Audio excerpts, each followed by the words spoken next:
hopefully the changes that we made earlier on today during the last stream will still work and will be better now that I've rebooted. So that anything that was fucked up by the crashes won't have persisted. I don't necessarily know if that is actually going to be the case, but we will find out. I think, yeah. Let's just... Ooh. That might not be terrible.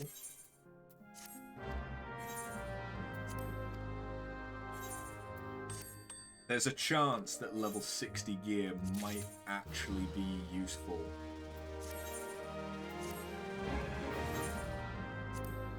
For some of my classes. That won't, but this maybe.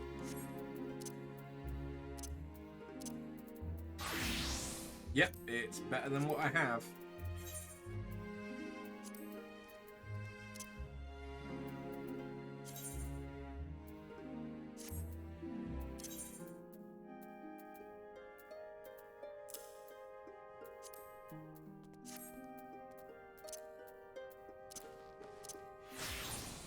This is kind of what just keeps happening with me trying to do stuff. So, we are one patch down in post A Realm Reborn. So, do I pivot and focus on the Crystal Tower storyline, which is required in order to proceed, but just not yet? Or do we continue and try and do another patch or two? And then potentially just not get to the Crystal Tower today?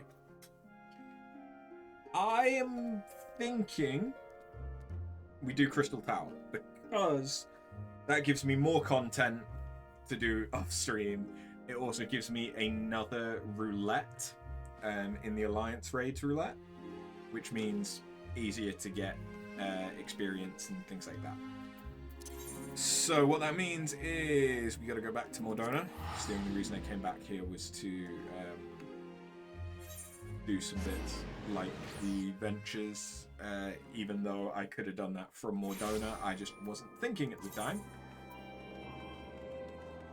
I've also got a few things that I can turn in the file, and the robe shouldn't be too difficult. Goman stuff usually isn't that expensive. So yeah. Anyway, time to speak with the outlandish man.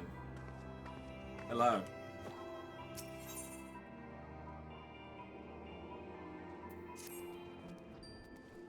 Do I know you? Ah, unless I'm very much mistaken, you are the famed adventurer who bested the Garlean Empire's general, are you not? The great Afterburn herself. Amazing! And more than a little serendipitous. One might even call it fate. I but recently received word of a truly unique opportunity. You see, an opportunity the like of which none but one of your proven worth could take advantage. The reward, not less than the accumulated knowledge of a fallen civilization.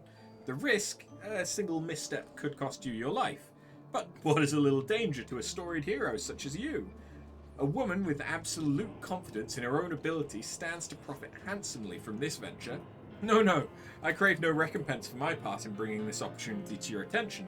The historic discoveries you shall make will be reward enough, I assure you. If my words have fanned the flames for your curiosity, then I bid you seek a man by the name of Rambrose at St. Coinoc's Find. It is he who stands at the doorway to untold marvels, awaiting the arrival of a champion bold enough to march across the threshold.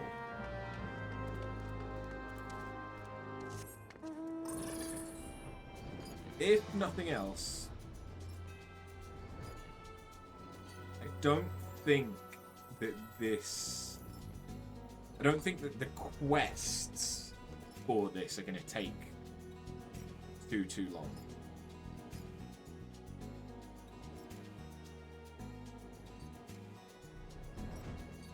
Hey, Rambros.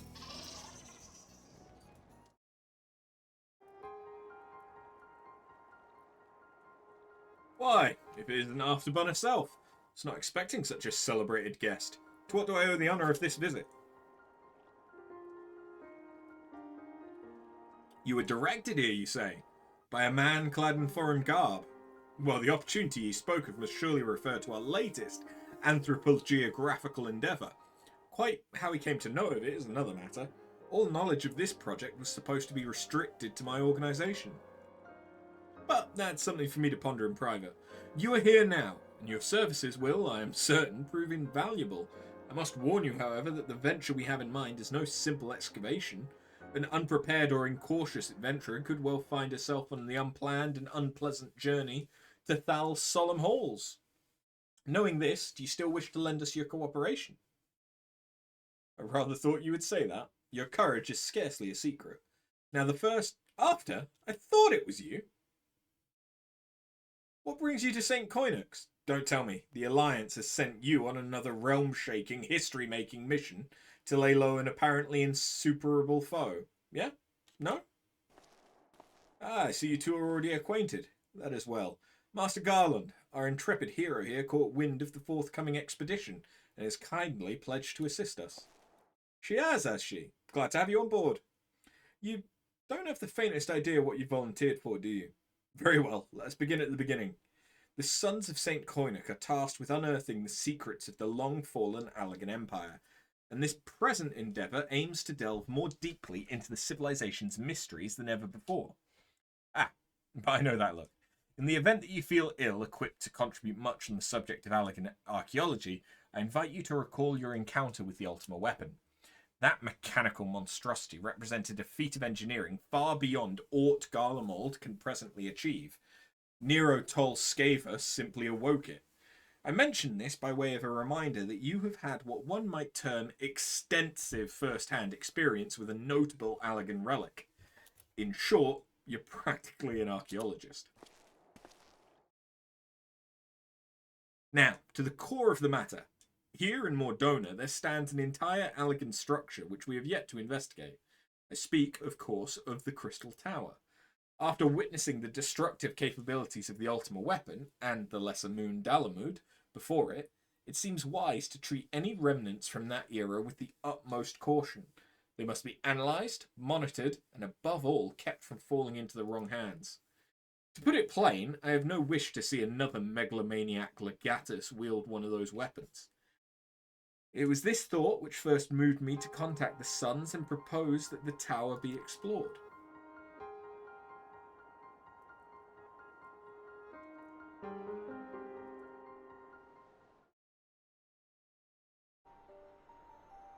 For several millennia, the Crystal Tower remained hidden, buried deep underground.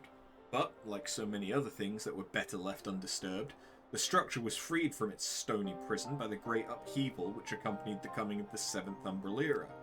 It now stands revealed in all its splendour, a gleaming spear of crystal, pointed at the bosom of the heavens.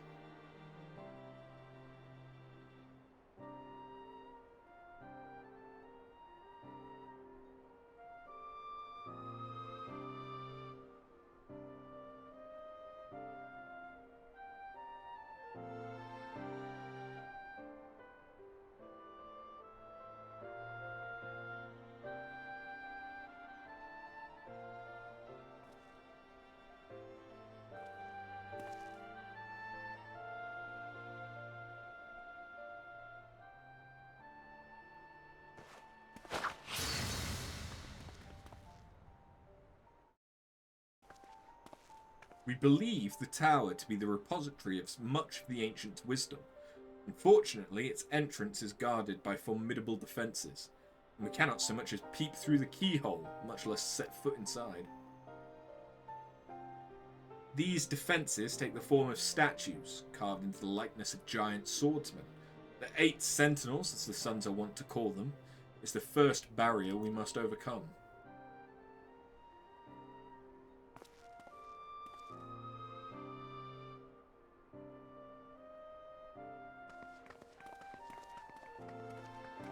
Why not simply fly over them in an airship, you ask? It's been tried before. Any vessel that ventures too close to the tower is blasted out of the air. We either destroy those statues, or the front door is forever beyond our reach.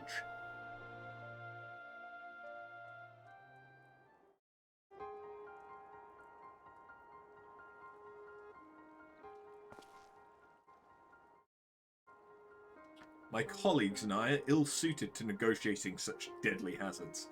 Thus, if we are to gain access to the tower's secrets, we must needs employ the services of an experienced adventurer. It will be difficult and dangerous, but I can think of no finer woman for the task. If I didn't know better, I'd say you had a taste for these deadly escapades. I look forward to working with you again. There's much and more to be done before we can begin the expedition proper. Take some time to prepare yourself, and I shall explain the challenges that lie ahead.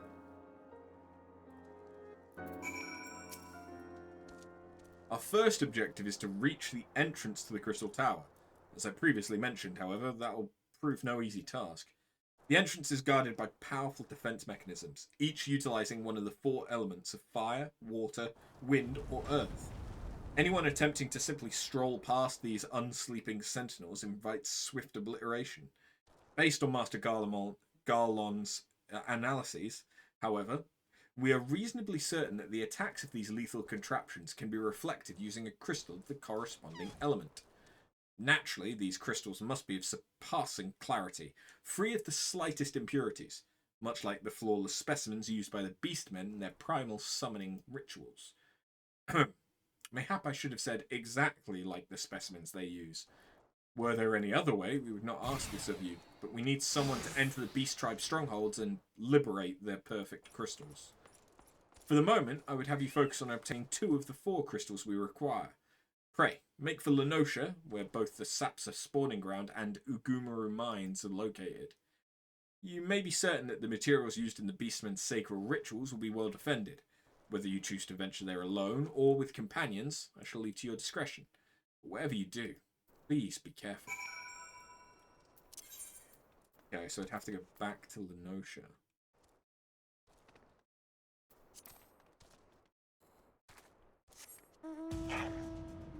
I could definitely do that. I want to accept the next quest from Minthelia as well.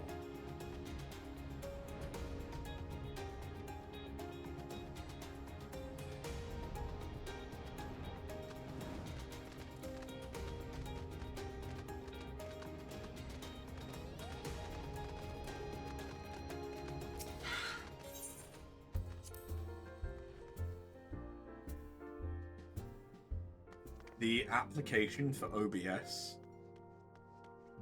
like when a program isn't responding, the task, the window bar at the top that has like the maximize, minimize, close on it, that'll tend to turn white. And I have my OBS set to dark mode, basically. So when it flashes white, it's very obvious, and it does it for like a second. Or half a second, and it worries me that the stream's fucked, the recording's fucked, something's going on. But it might just be that because I'm using one GPU to play the game and one to record now, which I really don't know why I've not been doing that the entire time. It kind of seems to also be messing with OBS a little bit. I don't know. I need this better computer for one, and I need a 2-stream setup would fix a lot of issues. It also adds points of failure, but it would also fix some stuff.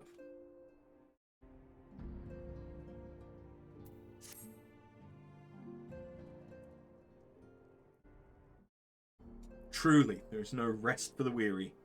Scarce had I begun to make myself at home when I received a request for assistance from Amagina and Sons, mineral concern. It would appear their storehouse in Horizon has been the target of a series of covert robberies. Minor as they seemed in isolation, Occasional discrepancies in the manifests were long dismissed as clerical errors. It was only during the concern's annual audit that a pattern became apparent. Significant quantities of crystals, and only crystals, were missing. I need hardly tell you what that may imply.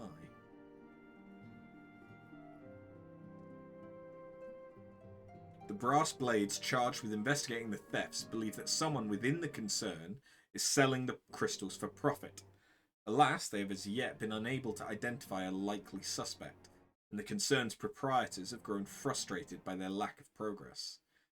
Needless to say, I would not have agreed to intervene had the stolen goods been of merely monetary value. If there is even a possibility that the thief acts not out of self-interest but in the service to a primal, we can ill afford to wait for the blades to realise their mistake. Pray, depart for Horizon at your earliest convenience. Rendezvous with Y'shtola when you arrive. She and Thancred have already begun a preliminary investigation. I have every confidence that the three of you will get to the bottom of these thefts. I only hope our fears prove unfounded when you do.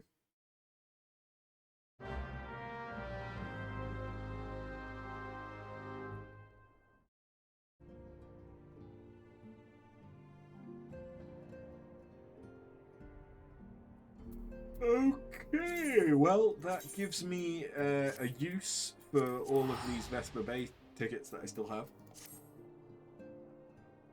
At least.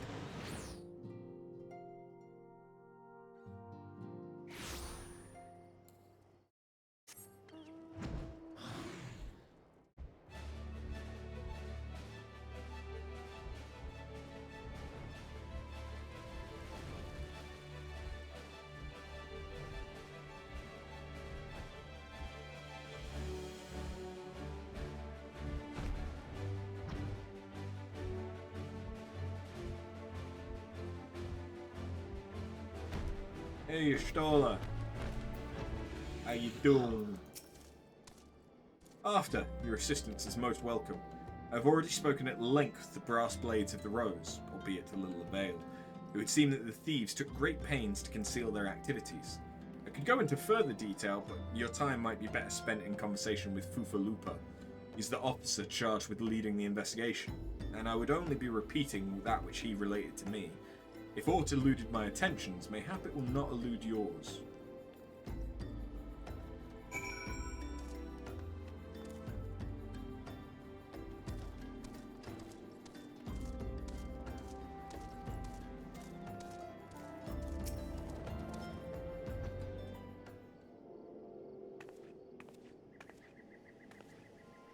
Oh, hello there, After, was it? Y'shtola said to expect you. Terrible business, these thefts. We've yet to confirm the quantity of crystals stolen, but I dare say it may be greater than... never mind that. I've news to share. A short while ago, the driver of a heavily laden carriage refused to halt for inspection and broke through one of our checkpoints on the Royal Allegan Sunway. The cart bolted off towards Eastern Thanalan. There, thank God, I hear that our colleagues were able to apprehend them without further incident. A speeding carriage. That would seem a curious choice for thieves of such proven cunning, yet the Amalja do have a foothold in Eastern Thanalan. And what of their cargo? Did they carry the crystals we seek? We should be receiving a report any moment now, but I fail to see what else it could... Did you miss me, friends? I'm back, but I fear I come bearing disappointing news.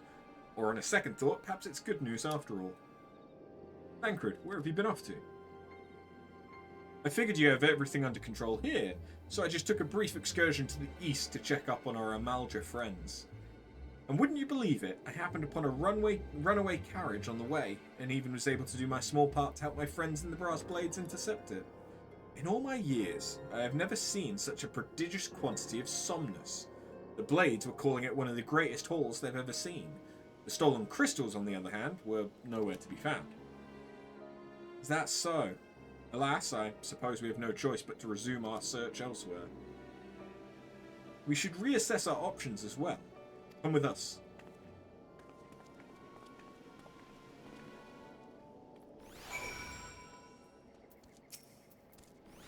Against all expectation, it would seem the Amalja are innocent of this particular spate of crimes.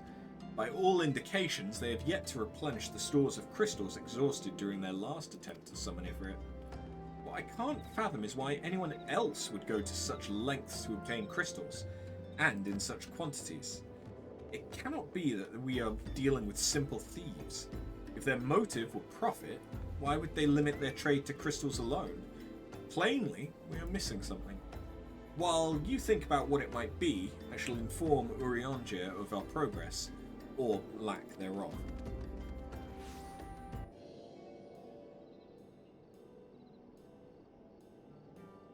Now then. Voice acting.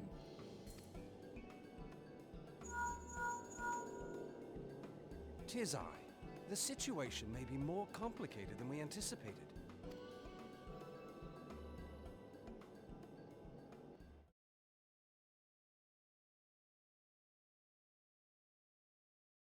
Indeed, I shall remain watchful.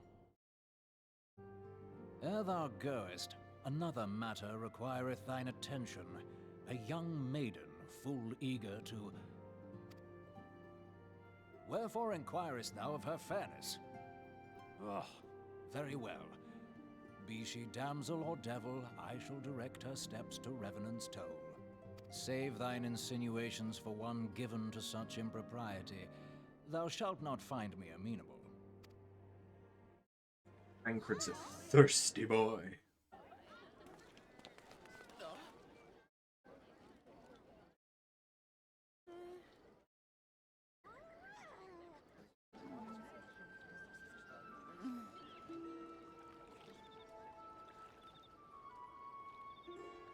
Yeah. Far across the sea from the land of Domar have we traveled. We seek audience with the ruler of these lands. Who here speaks for you?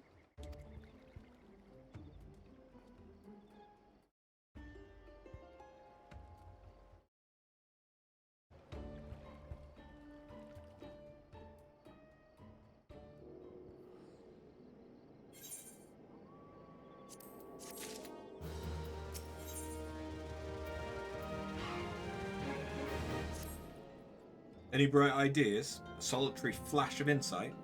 No? Well then, for want of a better suggestion, I say we try picking Fufalupa's brain again. Who knows? If we work together, we may yet find something of use nestled away within.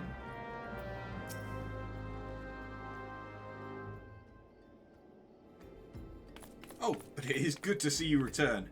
I have given some thought to the matter, and I had just hit upon a most disturbing possibility.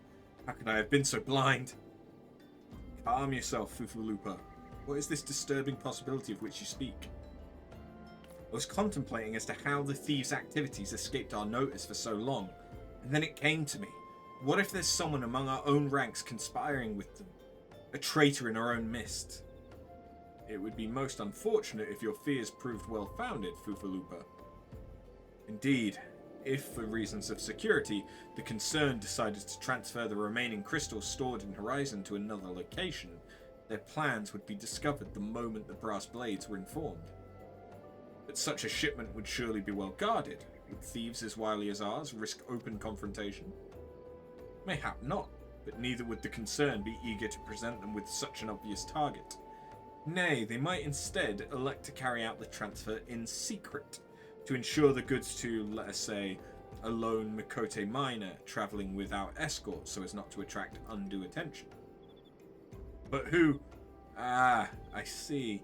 Yes, the concern may well elect to do that, but to travel with so much cargo would be a strenuous task indeed, and this miner would certainly need to rest upon the way, mayhap north of the bridge to Hammerley. A fine spot for a rest, would you not agree, after? You lie in wait to the north, and I shall do the same to the south. Forgive me, my friends, but I've received new orders. I must inform my men at once.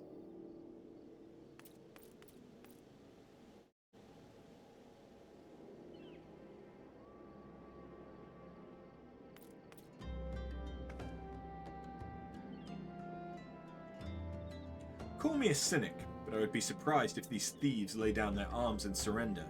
See that you come prepared to offer them some encouragement.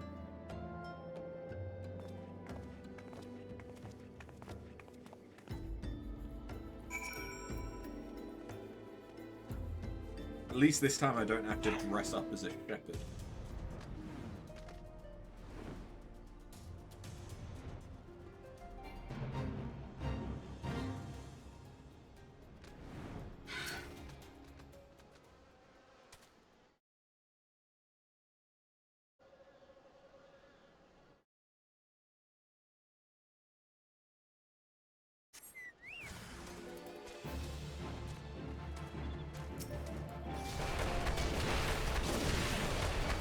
I mean, these look suspiciously like... What was it, the Syndicate?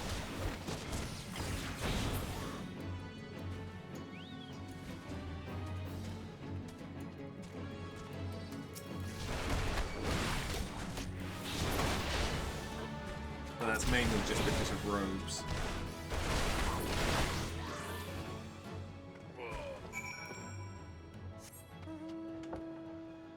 Hey, Stola. Looking pretty good as a miner. Stubborn to the last, as expected. You are unharmed?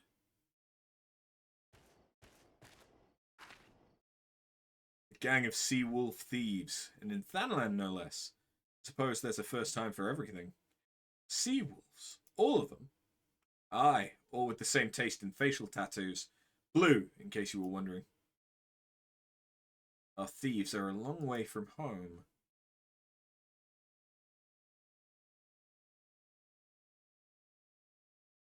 Thancred, if you'd be so good as to attend to the outstanding matters in Horizon, I have inquiries to make. To Horizon, then. Fufalupa would want to hear about your meeting with the thieves.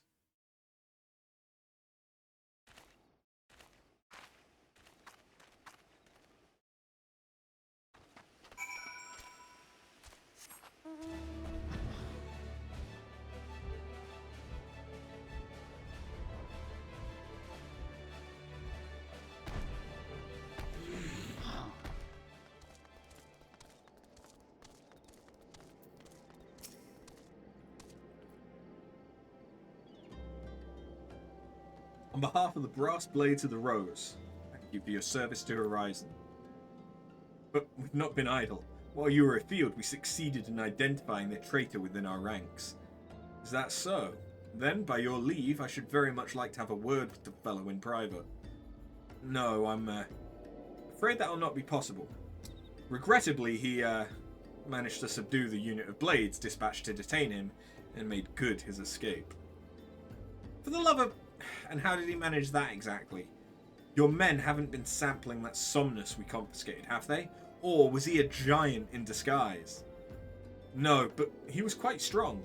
A sea wolf, Leminson born and raised, I believe. But do not worry, we will find him. You have my word on that. I see. Pray, keep me apprised of any developments. Yes? She's standing next to me. Understood. I fear our time together is at an end, my friend. Your services are required elsewhere. Awfully disappointing, I know, but one must follow where duty leads. You might try to look a little disappointed. Or do you mean to give me another one of your stoic nods? You do, don't you?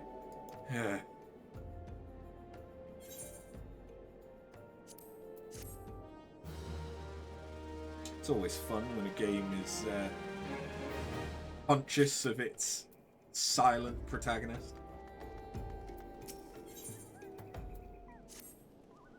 Antecedent bid me tell you to make for Vesper Bay, where young Alphino awaits your coming most eagerly. It was he who requested your assistance. Some commotion or incident, I'm not privy to the details. While you do whatever it is that Alphino has planned for you, I shall endeavour to track down our traitorous brass blade.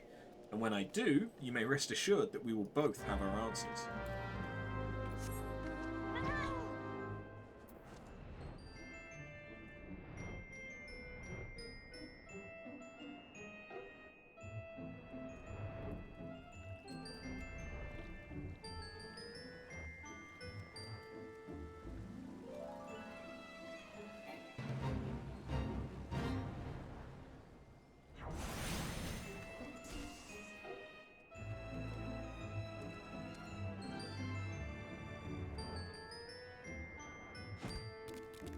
Hey, Alphino.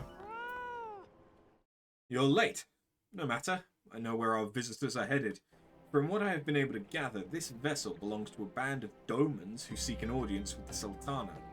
You're familiar with Doma, yes? Not hard? Well, like the rest of the nations of the Eastern Continent, it's ruled by the Garlean Empire. Given our visitors' unannounced arrival, as well as the state of their ship, I suspect they did not leave their homeland under the best circumstances. Needless to say, I should be very interested to hear their tale, and more importantly, what they know of the current state of affairs in the Empire. Such information could prove most useful. We would be fools not to pursue this opportunity, do you not think? Come with me, to Uldar. Unless I'm mistaken, and I am rarely mistaken, we will find the Domans bickering with the Sultan Sworn on the Royal Promenade. You're uncertain of your role in the proceedings. Insurance. If our guests are not themselves Imperial agents, it seems fair to assume that they may be being pursued by some. And if not, who better than you to have on hand in the event of unforeseen diplomatic incident? Besides, I do so enjoy your sparkling repartee. Satisfied? Good. I shall see you in Uldar.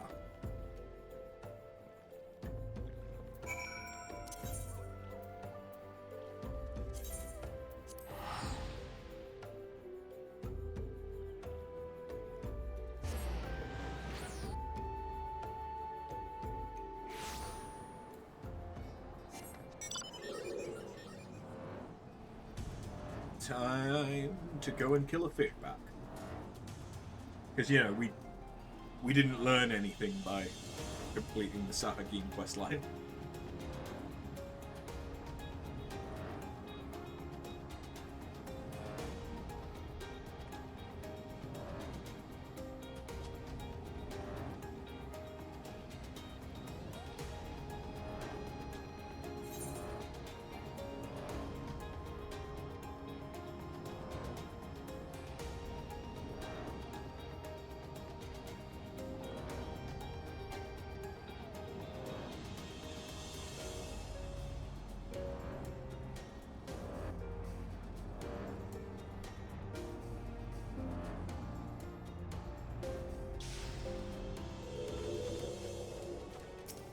Give me the crystal.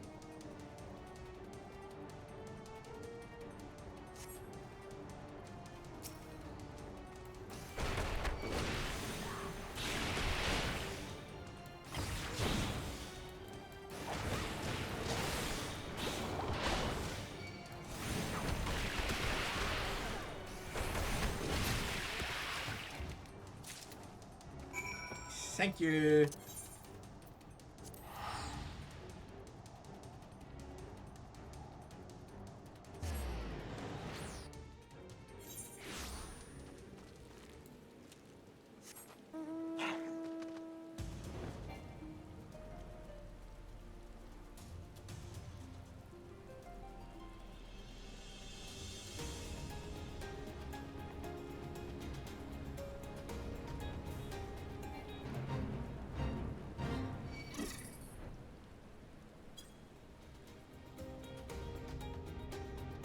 At least I don't have to go too deep for this one.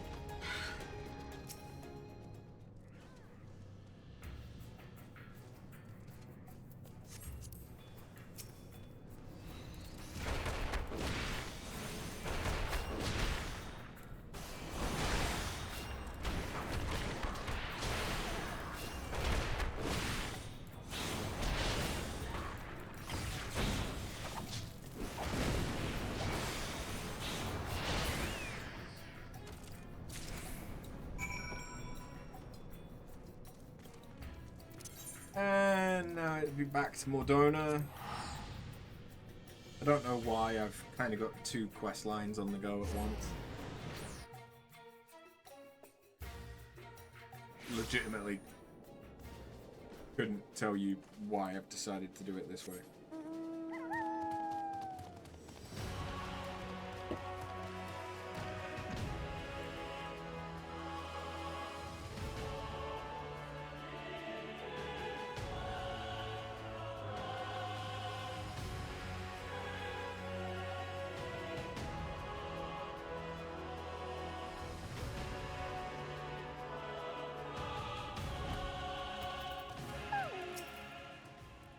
How progress your efforts in infiltrating the Beastman strongholds? So, these are the famed flawless crystals of the Beast Tribes. Seen countless specimens from what I know, not how many excavations. But nothing to compare to these. Their purity is outstanding. You've done well, After. With these in our possession, we lack only the crystals of fire and wind. The former lies in Zanharak, the war camp of the Amaldrin Thanlan. The latter in Natalan, the roost of the Ixal and the hills of Kurthus. You can expect them to be as closely guarded as the first two, if not more so. Still, I look forward to receiving word of your resounding success.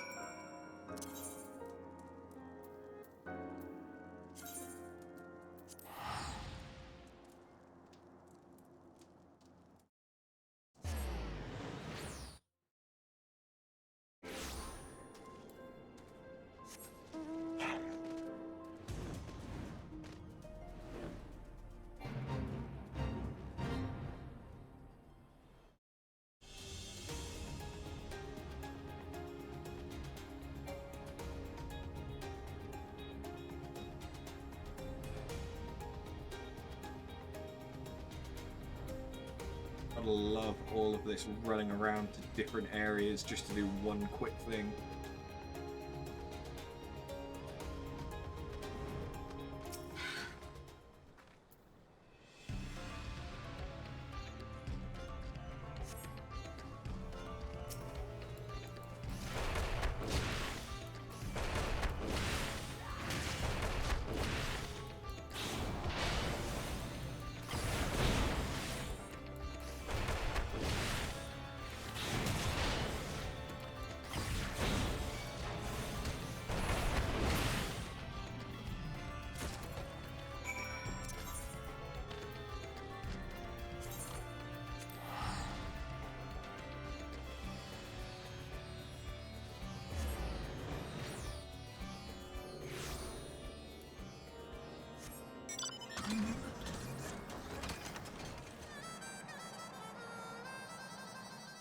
Does my suit look more...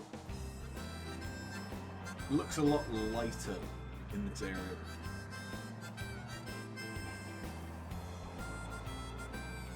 I suppose we are surrounded by sun.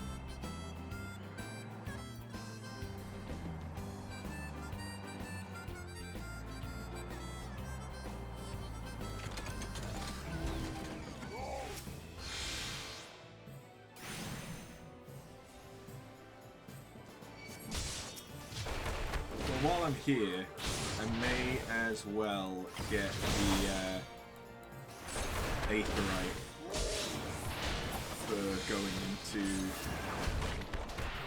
Garuda Extreme.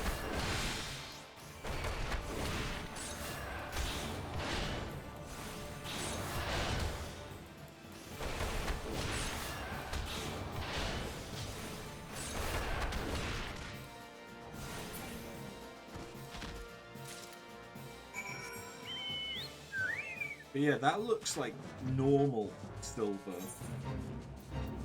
instead of the dark grey.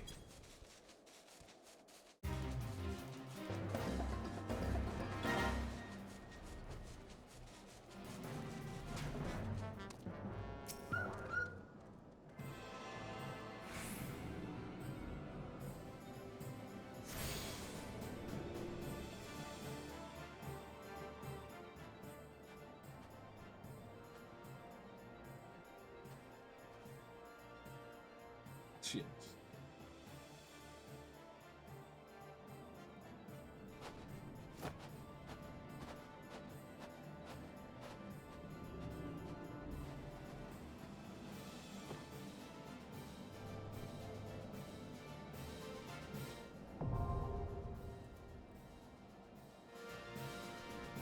Okay, we can do extreme now. Extreme, the mechanics actually matter.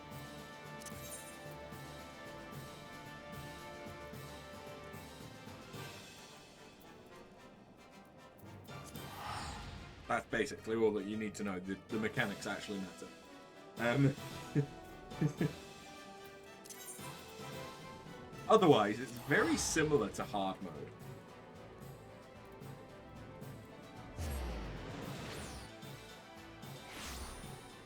just with like one added element, but all of the mechanics are actually significant, so you have to pay attention to them. You can't necessarily just DPS through them unless you're doing it unsynced and at a high level.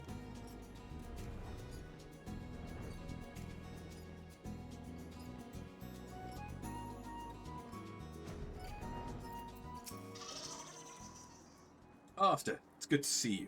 Tell me, were you able to obtain the remaining crystals from the Beastman?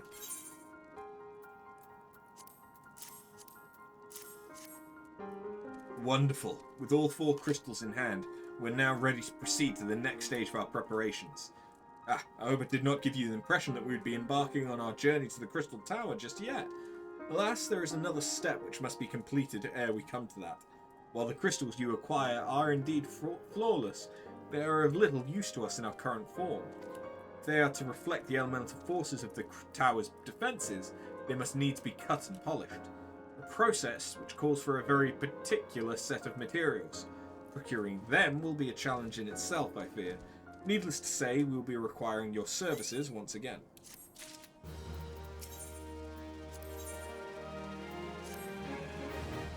If the flawless crystals you procured for us are to retain their elemental purity during the shaping process, a very specific set of abrasive substances will be required. Well, I say substances, but one might just as well call them one substance, namely, ether sand, which has 4 elementally aspected varieties. Alas, ether sand is neither common nor cheap. Indeed, it is not unusual for the abrasive to exceed the value of the precious stones it is used to polish. Given the rarity of the materials in question, the Goldsmith Guild in Uldar seems the likeliest place to purchase the quantity we require. When I contacted the Guildmaster, however, I was informed that no ether sand was currently available, though I requested that word be sent as soon as new stock came in. I have yet to receive aught but apologies. I should mention at this point that I placed the order some time before you procured the flawless crystals. I am well aware that acquiring ether sand is no small feat, of course, and I am not an impatient man, but I fear the more that we delay our investigation, the greater the risk that the tower's secrets may fall into the hands of other, less savoury parties. That is why I wish to entrust you with the payment for our purchase and send you to speak directly with Guildmaster Serendipity. Mayhap the presence of such a distinguished personage will spur the guild into action. In any event, it is my hope that when next we meet, we will have found at least one of the 4 varieties of ether sand we require. And now we have to head to Uldar anyway. You see, this is all planned. They're doing two quest lines at once. It's all coming together.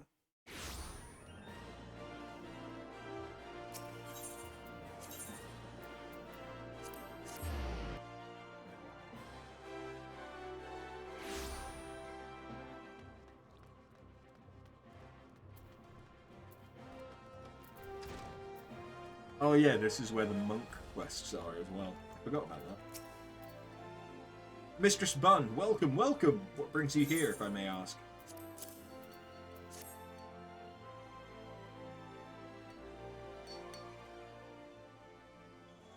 You're here on behalf of the Sons of St. Koinuk. What fortunate timing! I was just about to contact Master Rambros with the news that we finally managed to acquire a quantity of fire-aspected ether sand. I'm afraid it may be some time before we can supply the other 3 varieties, but you're welcome to settle accounts for that which we have now. Pray, speak with Jemime over there. I do beg pardon. It seems she's assisting another customer. Come on, there must be something you can do. Without that sand, we'll have to rethink our whole design. I sympathise with your plight, sir, but as I explained, the ether sand in question is already spoken for. If you'd like to reserve the next shipment, then I would be happy to accept the funds you've offered as partial payment. Partial? Are you saying it's not enough? I'm already stretching our research budget as it is. I suppose a man can do without a midday meal for a year or 2. After! It's been too long! What brings you here then? Got your eye on something expensive, have you?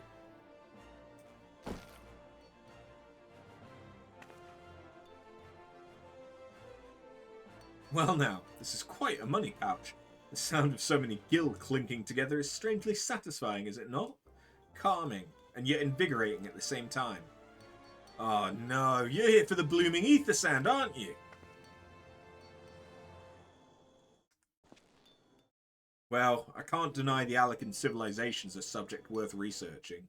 The chief said he was looking into something big, but we never thought to ask him what. Wedge and I have been too busy tinkering with the new airship design to think of much else. See, well, I say tinkering, wrestling would be more like it. Still, after much wringing of hands and gnashing of teeth, we've managed to put together a prototype crystal-powered propulsion system. We got the idea for it when we heard how you lot had used a corrupted crystal on board the Enterprise, as a matter of fact. Anyway, to cut a long story short, our design calls for all 4 varieties of ether sand. And that's why I can't just relinquish my claim on this batch here, even for you, lass. How are we meant to usher in a brave new age of technological innovation if not by technologically innovating, eh? While I hesitate to interrupt such an impassioned speech, duty compels me to point out that this lady is a representative of the organisation that reserved the ether sand in question, to mention nothing of the fact that her purse is considerably larger than yours. Oh, it's like that then, is it?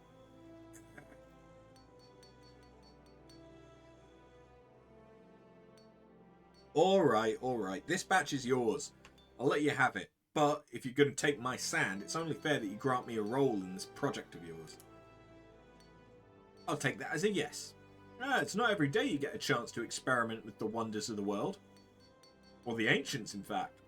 With any luck, they'll inspire me to think up another technological innovation or two.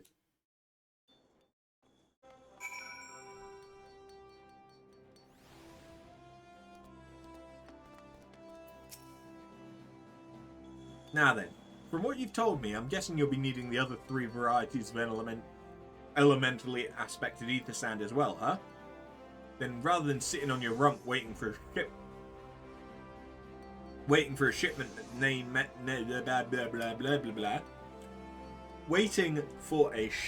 that may never come, I reckon your time would be better spent looking for the stuff yourself. And it just so happens that I know a good place to start. There's said to be a peddler in northern Thanlan who, very occasionally, handles the earth-aspected variety of ether sand. Wedge is in the process of confirming the rumour as we speak. I know what you're thinking. When did my timid little friend decide he didn't need me to hold his hand anymore? The answer being, just the other day! Seems he's been inspired by a certain adventurer's heroic example. I thought he was joking when he volunteered to go to Thanlan without me. I just hope he manages to stay out of trouble. Head out to Blue Fog and you should find him poking about with his new bodyguard. Oh, did I not mention her? Aye, Wedge thought it might be wise to hire an adventurer to accompany him, just in case your heroic example turned out to be less inspiring than he first thought.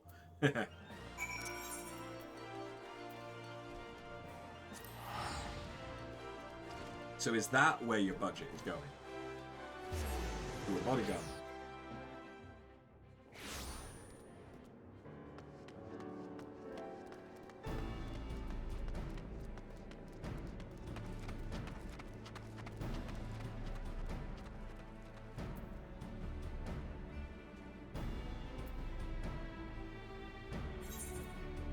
Sanding it down.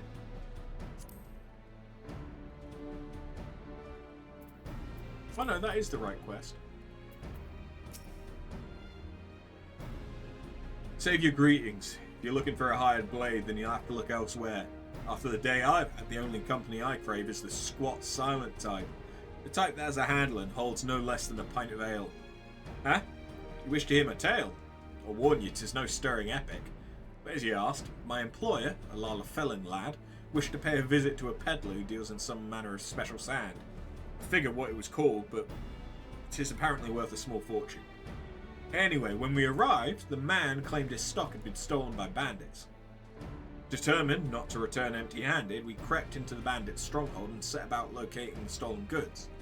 Long story short, alarms were raised, rogues were awoken, and we fled in blind panic. I was separated from my employer in the confusion, and I've not seen him since. Huh? Oh, a friend of yours, is he? Then you'd best be prepared for the worst. It is just possible the poor sod may yet be lost in the old Amagina mithril mine, but I fear the bandits will have caught up with him by now.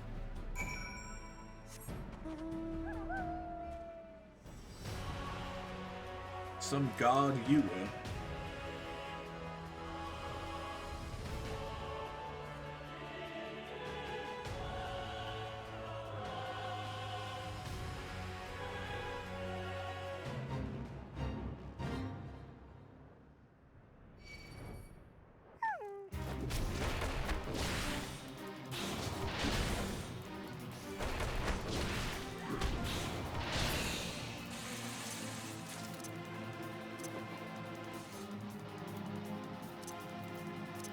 I don't much care for every single thing here wanting to fight me. Hi, Wedge.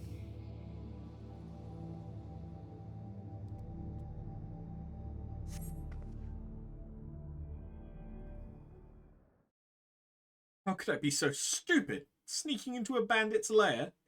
It's just not the sort of thing I do. And now I'm gonna die for it. No, I just need to calm down. I can do this. I can be brave. I'm going to stand up. I'm going to walk out of here. Here we go.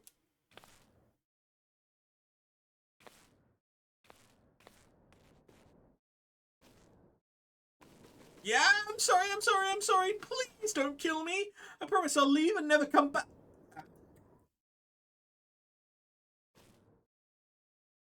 After, it is really you?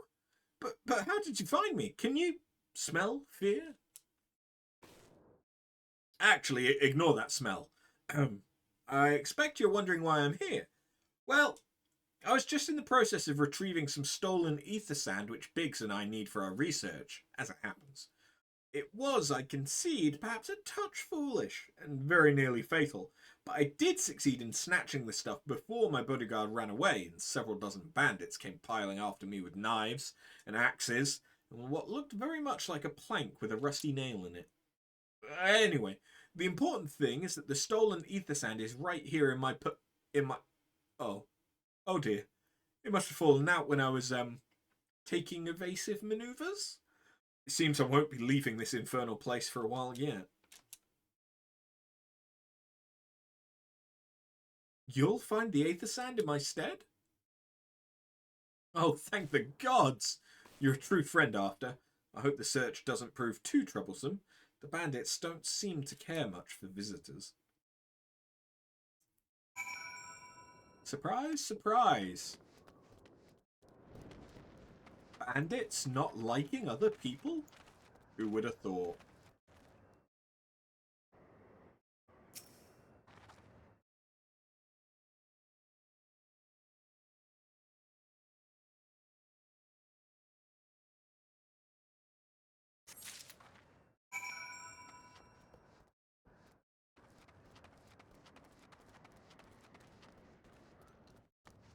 Well, that was eventful.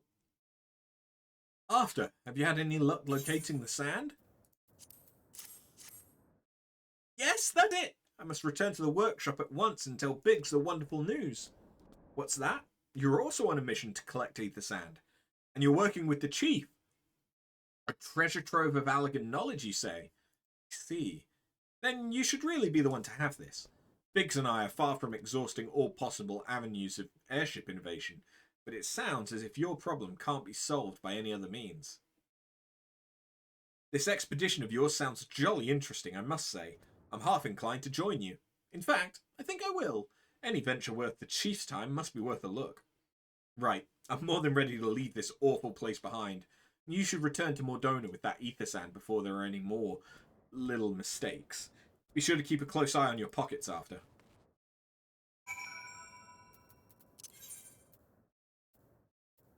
I still need 2 more types of ether sand.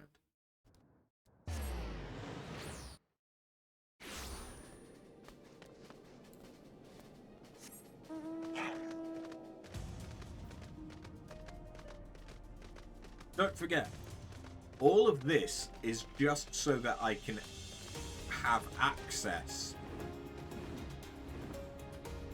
to the Crystal Tower. I still then need to do the Crystal Tower.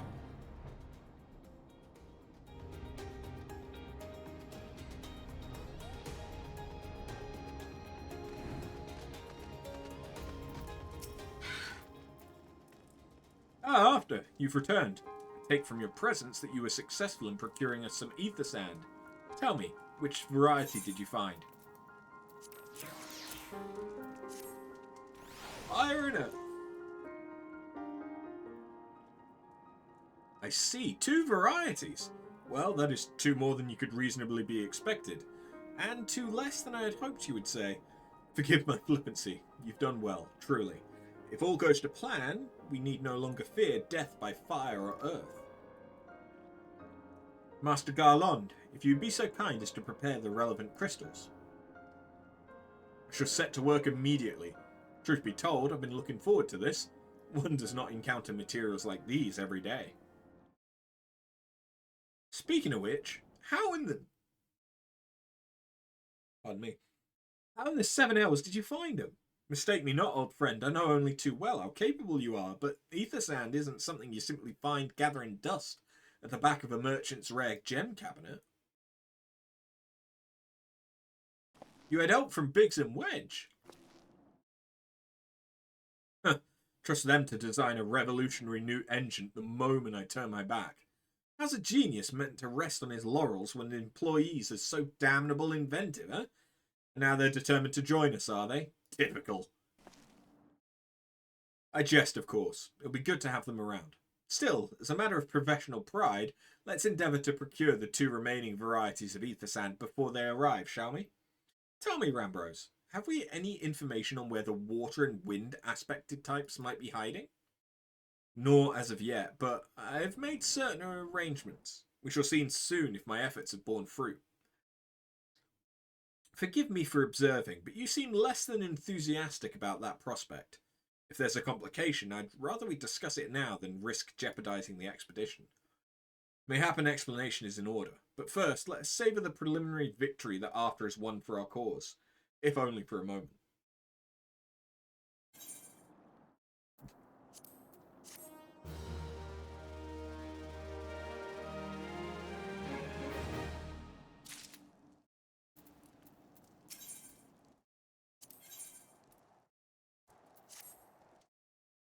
Yes, I must speak of the arrangements I made to acquire the 2 remaining varieties of ether sand. Some days ago I asked a Sharlayan acquaintance of mine to travel to Gridania, and there gather the necessary materials. Since that time, however, I've heard nary a whisper from him.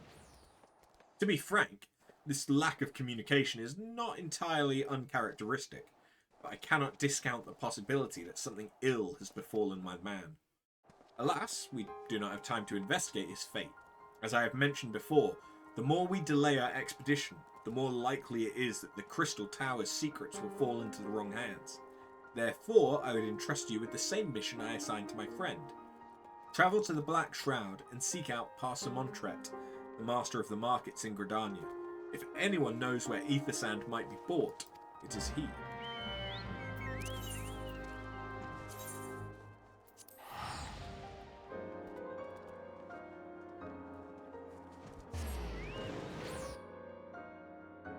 Off we go!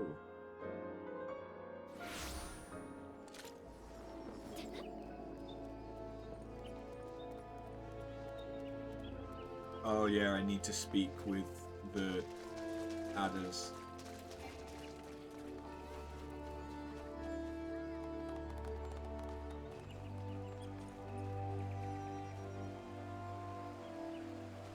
The game does not seem to be a big fan of Gridania. Right now. After of the Silence, glad I am to see you. I assume you've been apprised of the situation regarding the Mughal monarch?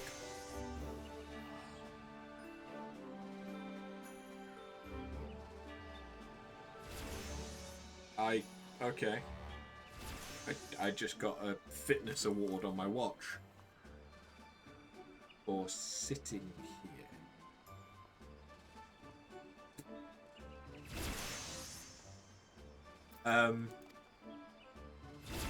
After your previous deposal of the king, Kuplo Kop approached the Mughals' guard and attempted to convince them of the error of their ways. Unfortunately, it appears his efforts at persuasion had rather the opposite effect. The royal sentries reportedly flew into a frenzy and focused their righteous indignation into a new summoning ritual. Mayhap it was unwavering intensity of the Moogle's Guard prayers, but the king has returned to the forest enveloped in an almost blinding aura of majesty. Kublo Kop tells us that this dauntingly maniacal avatar has now taken to calling himself Great King Mogulmog the 12th. Suffice it to say that the Elder Seedseer is willing to condone the necessary act of regicide. For the safety of all who dwell within the Twelveswood, it has been decided that the king must fall. A certain member of the Elder Seedseer's personal guard has already escorted Kublo Kop to the ward that shields the monarch's domain. Those among us with the ability to see Moogles are often in high demand, but considering the urgency of your mission, our leader felt it best to expedite matters. Pray, make your preparations and set out soon as you are able. Kublo Kop awaits you in the bramble patch of East Shroud. Yeah.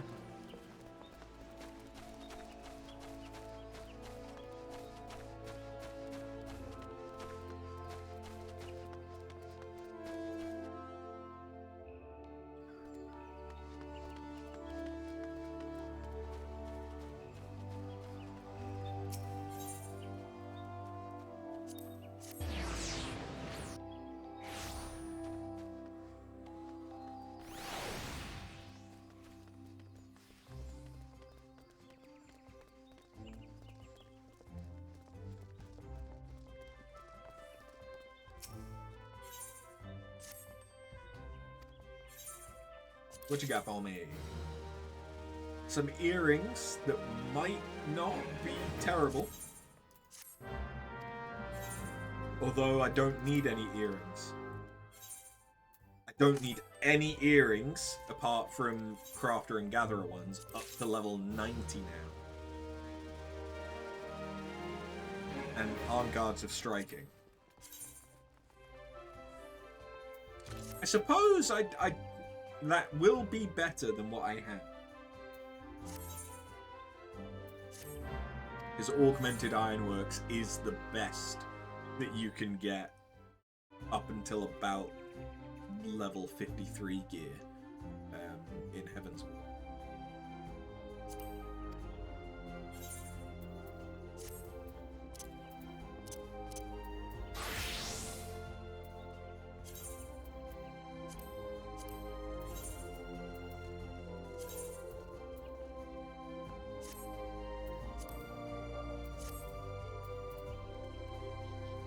But yeah, so I pre-ordered Dawn Trail, which gave me these earrings, which are the same as the Aetherite earring that I had before, which was for pre-ordering Shadowbringers, I think. Yeah, it must have been. That gives me 30% extra experience up to level 70. These ones give me the same, but up to level 90. And basically, they are going to be the best earring that I can find up to level 90. Because it will scale with the class and job to the level that that class or job is. So I basically never need to take them off until we get to level 90.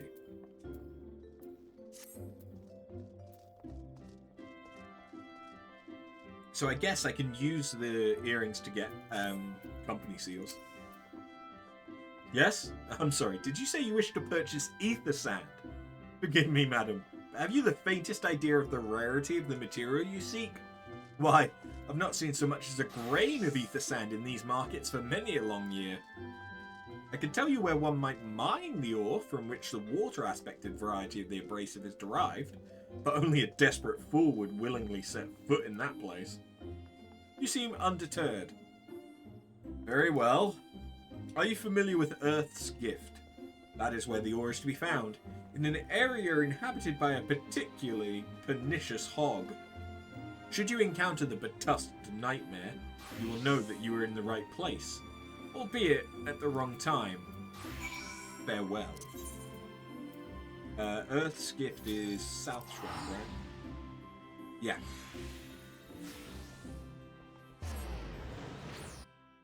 Which reminds me, I've still not bought Odin.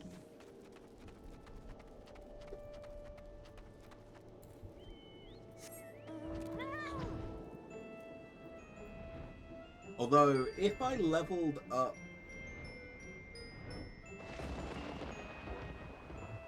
my white mage a little bit more to like 75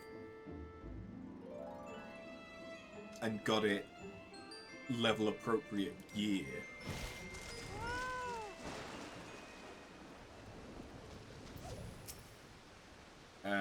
we could probably sew it. My gear isn't the best, so I don't know if I could sew it right now, because it's got a hard enrage at the end. You're too late, adventurer, and not only for the entertainment. You'll find no trace of the ore which but recently lay here. Nay, not so much as a speck.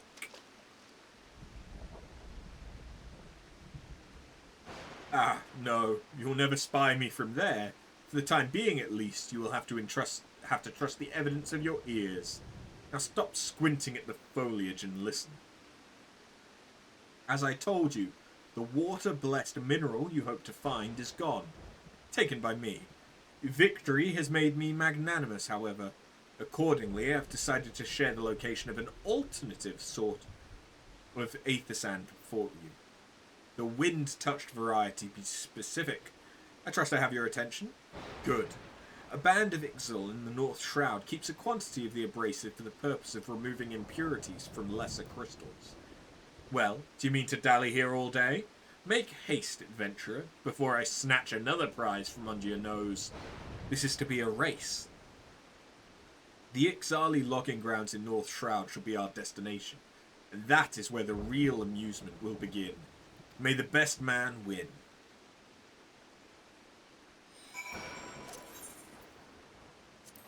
And off we go.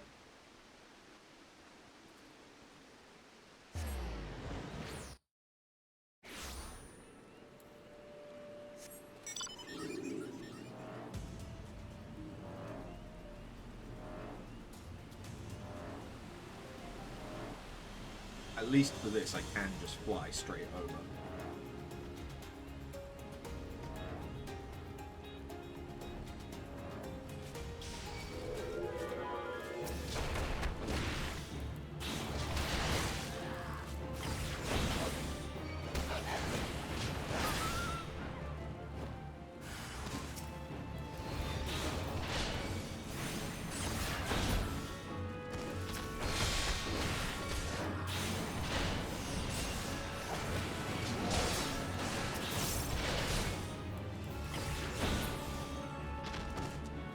Give me it!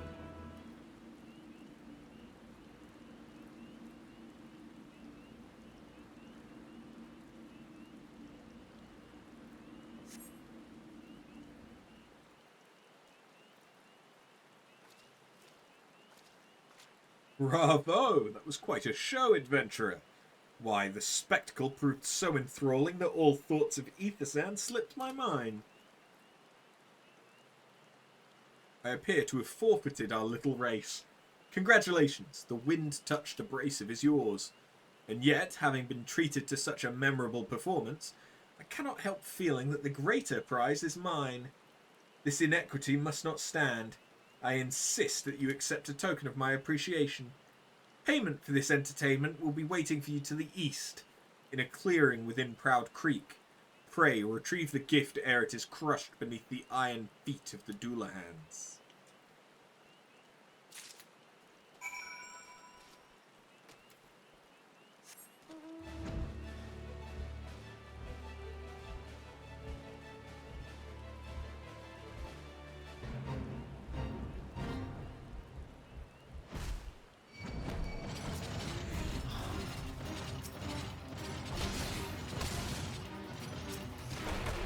Well,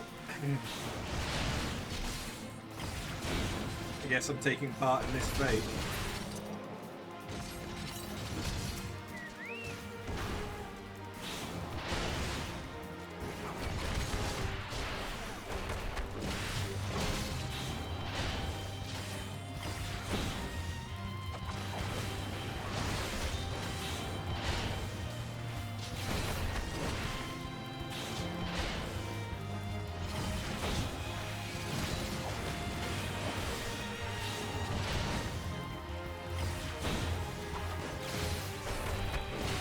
I love how these guys have just gone for the ether sand themselves.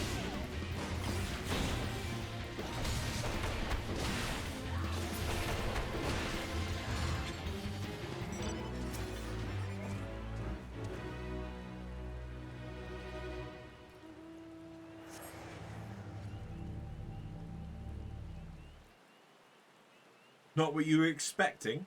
I took the liberty of refining the ore from Earth's gift into aether sand. Do keep it safe, adventurer. Lest you accuse me of playing games, you should know that the thought of relinquishing my prize never once crossed my mind, until I saw you in action. Such deeds must needs be rewarded. It is my vocation, you see, to record history as it is made by mortal men, and I much prefer to chronicle the accomplishments of the bold and the mighty. Thus, it is my fervent wish that you continue your career with the same courage and zeal you have shown today. We shall meet again, adventurer, and sooner than you may imagine. Who the fuck?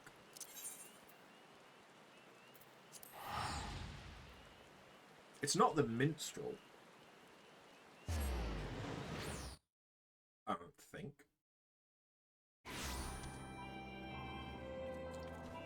But it sounds like it would be the minstrel.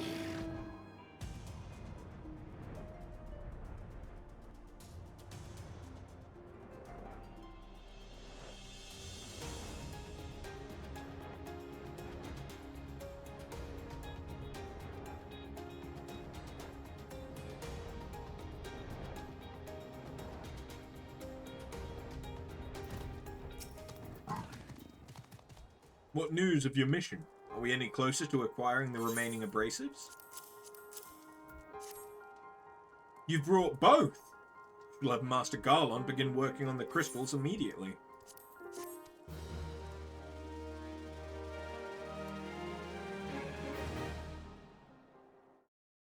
There, that should do the trick.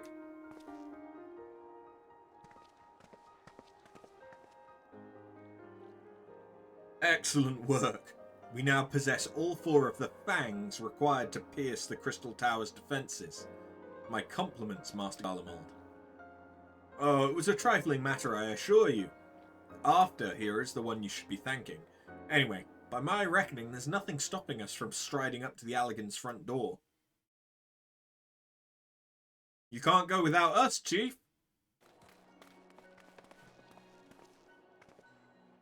Biggs, Wedge, come lend a hand, have you?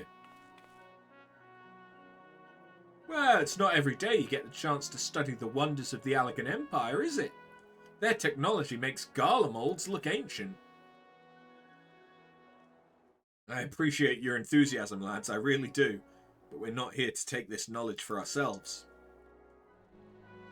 Twice in the last decade, the promise of unimaginable power has prompted men to meddle with technology they do not understand, and the realm has been dragged into the very brink of oblivion on both occasions. We shall not be so irresponsible as to risk another. Wedge, do you recall our company's creed? Yes, Chief. It's freedom through technology. Exactly. Freedom. When we forsook our homeland, we swore that we would have no truck with machines that could be used to promote tyranny. That has not changed. Should you feel tempted to break your oath, remember this. The wonders of the all-knowing Garlean Empire could not save their civilization, and have damn near doomed ours. Twice. That is why we must explore the Crystal Tower, and, if needs be, seal away its secrets.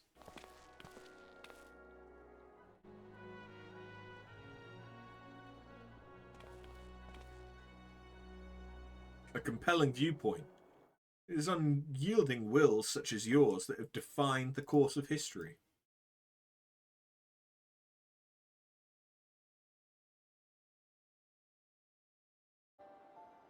Ah, that's who it was. So, you return at last. What, pray tell, has kept you so wholly preoccupied that you could not spare a moment to inform me of your progress or preservation? Why, the task you assigned to me, of course. Surely you've not forgotten about the ether sand. I tasked a passing adventurer with delivering it. A more capable courier I could not imagine.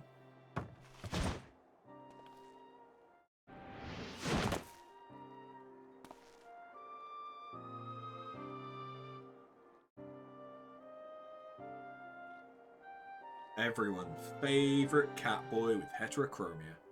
Greetings, adventurer. Did I not say that we would meet again? I believe an introduction is in order. I am Grahatia, one of the students of Baldessian. I look forward to joining you on your groundbreaking expedition. Ah, so he's a student of Baldessian. Grahatia has been assigned to the project as an observer. I hope you'll forgive him his eccentricities and welcome him as one of your own. Or one of our own. So then, our fellowship is complete, and all stand ready to step into the unknown. 3 cheers for Noah!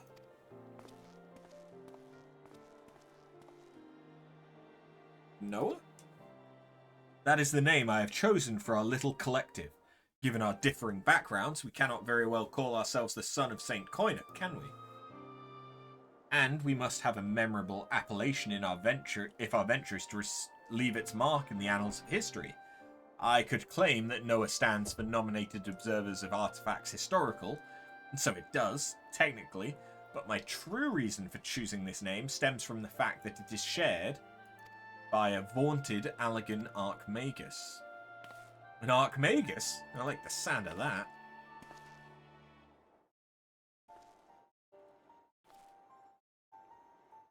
Very well. Now that the pressing matter of what to call ourselves has been settled, it is time that we set forth to brave the outer defences of the Crystal Tower. Is everyone ready to depart?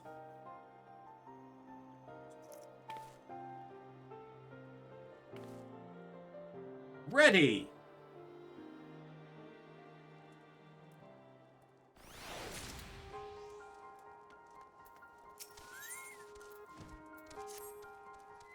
Esteemed colleagues, the secrets of ancient Alag beckon. Let's not keep them waiting any longer. Adventurer, you and I will join the engineers at the Crystal Tower's main gateway, where we will endeavour to neutralise the structure's outer defences. Rambros, meanwhile, will remain here and oversee the operation. Given my knowledge of Allegan history, it seems logical that I should lead the expedition itself, though I admit the role does not exactly benefit my status as an observer. Still, we can but make use of the resources at hand. Assuming all are in agreement, let us proceed forthwith to the large lopsided gate found to the southeast.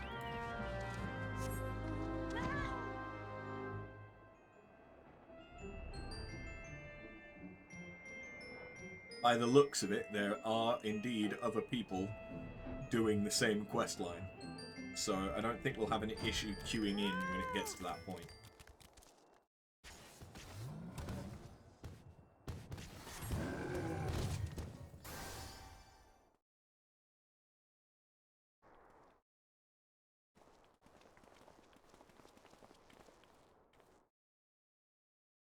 The Crystal Tower lies beyond this portal. Now comes the interesting part. Sid, you are the only one of our number who has ever crossed this threshold. I ask that you take the lead for the present.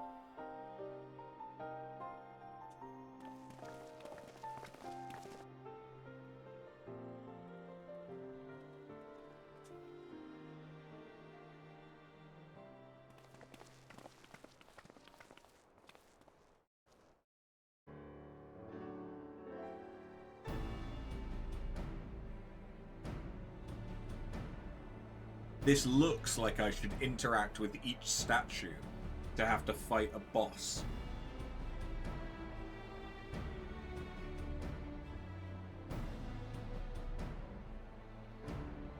I say, the energy radiating from these statues is palpable.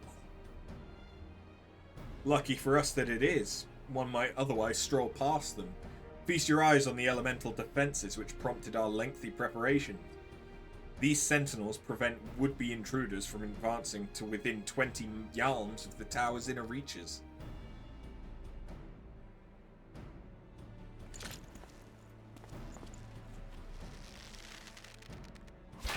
Phew.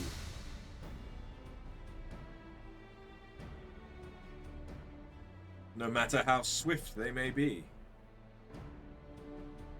Happily, the crystal fangs, which took such pains to craft, should spare us the inconvenience of instantaneous annihilation. Allow me to demonstrate. Chief, it's too dangerous to allow anyone else to risk his life testing one? Quite right. I made the damn things. It's my job to see that they work.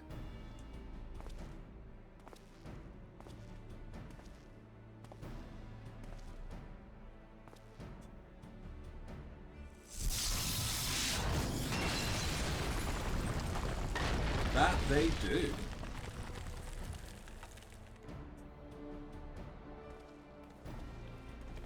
Success!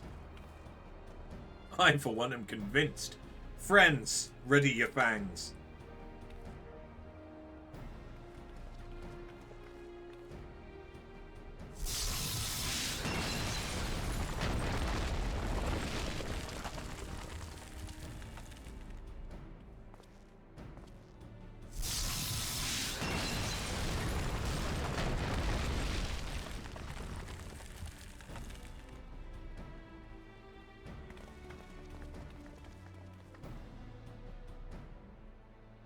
Wedge, you want to go?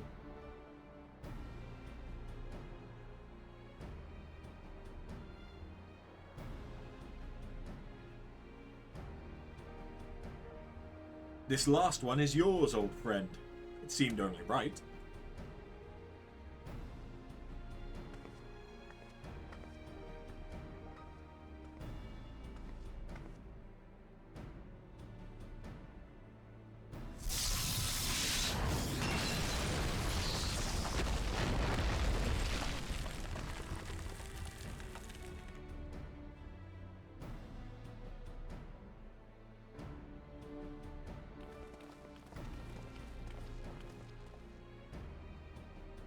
We did it! So much for the outer defences. Indeed, the entrance to the tower is near at hand. My blood fairly sings with anticipation. Speaking of blood, I have a proposal for the next stage of the expedition. I suggest we wait here while After and a hand-picked party of her adventuring companions enters the tower. What? Without us? I thought we came here to survey the entire structure. We did, and we will, but our investigations must proceed at a more measured pace. If the outside of the place is this well defended, can you imagine what awaits us on the inside? Only a true hero could reasonably hope to brave the hazards ahead and live to tell the tale. After here fits that description better than anyone I know. And it's not as if we shall be idle in her absence.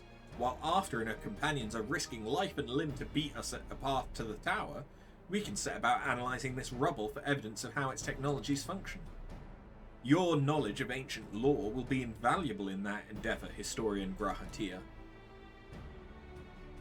Do you ever tire of being right, old man? After, as it seems I won't be accompanying you, allow me at least to provide some instruction. The maze that surrounds the base of the tower is known as the Labyrinth of the Ancients. During this initial foray, I suggest you concentrate on ridding the place of hostile elements. When you are reasonably certain the maze is secure, contact me via link shell and we shall join you post-haste. No matter what Master Garlean says. Though we would prefer it if any relics you encounter remain intact, you have leave to do whatever is necessary to secure ingress to the upper levels of the tower. Fortune go with you, After.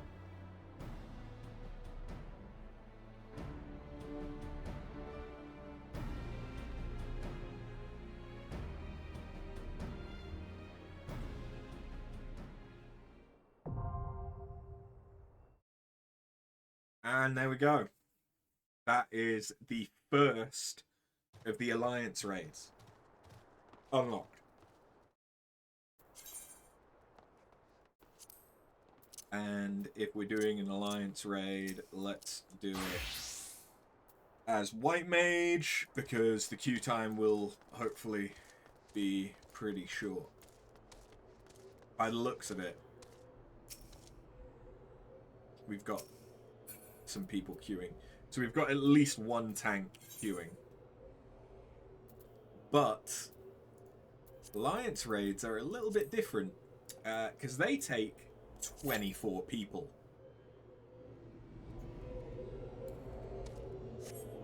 So apparently I've got a 7-minute wait. And you know what that means? To Uldar!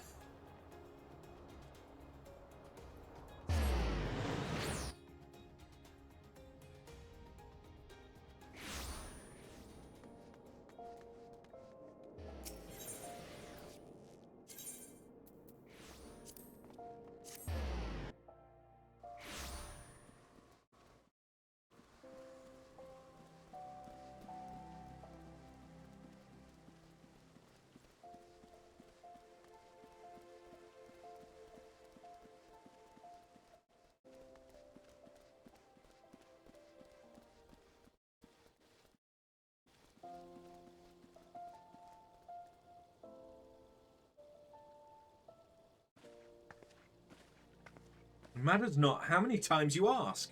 Without the necessary permissions, none shall enter. Pray understand, good sir, we have not the leisure to lodge a formal petition. Time is of the essence. All I ask is that you summon your superior. Allow me to plead my case. Surely you can grant us this small kindness. Away with you and darken these doors no longer. I will not ask again. You know not what you do.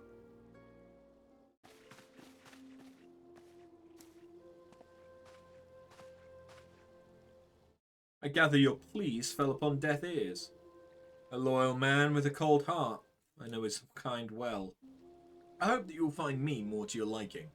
Alphino Levialur, at your service, a friend. Which I believe makes me very nearly unique, in this part of the world at least. Few indeed are your allies in Uldar. Yet you will need some if you wish to endear yourself to the wealthy and powerful. Pray, join me and my associates at the Quicksand. There you may explain your situation to us, and we shall see if there is aught we can do to help.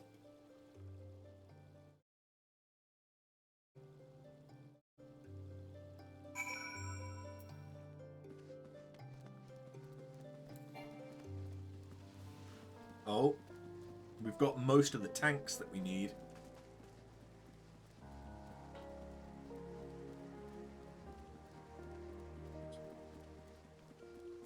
It's interesting that DPS appears to be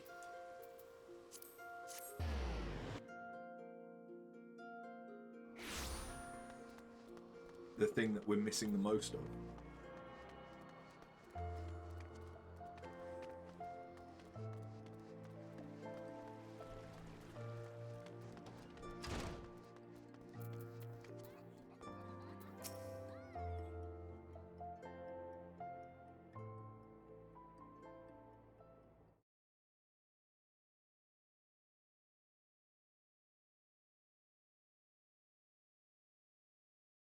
We have traveled some several thousand miles across the sea from the nation of Doma, in hopes that we might find sanctuary in these lands. Sanctuary, Lady Yugiri?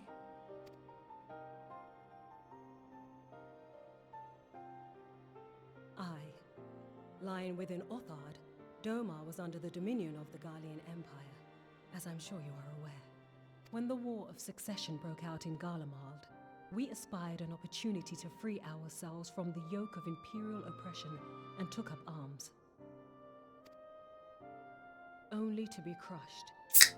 And so I gathered what few Domans escaped the reckoning and guided them hither to your shores.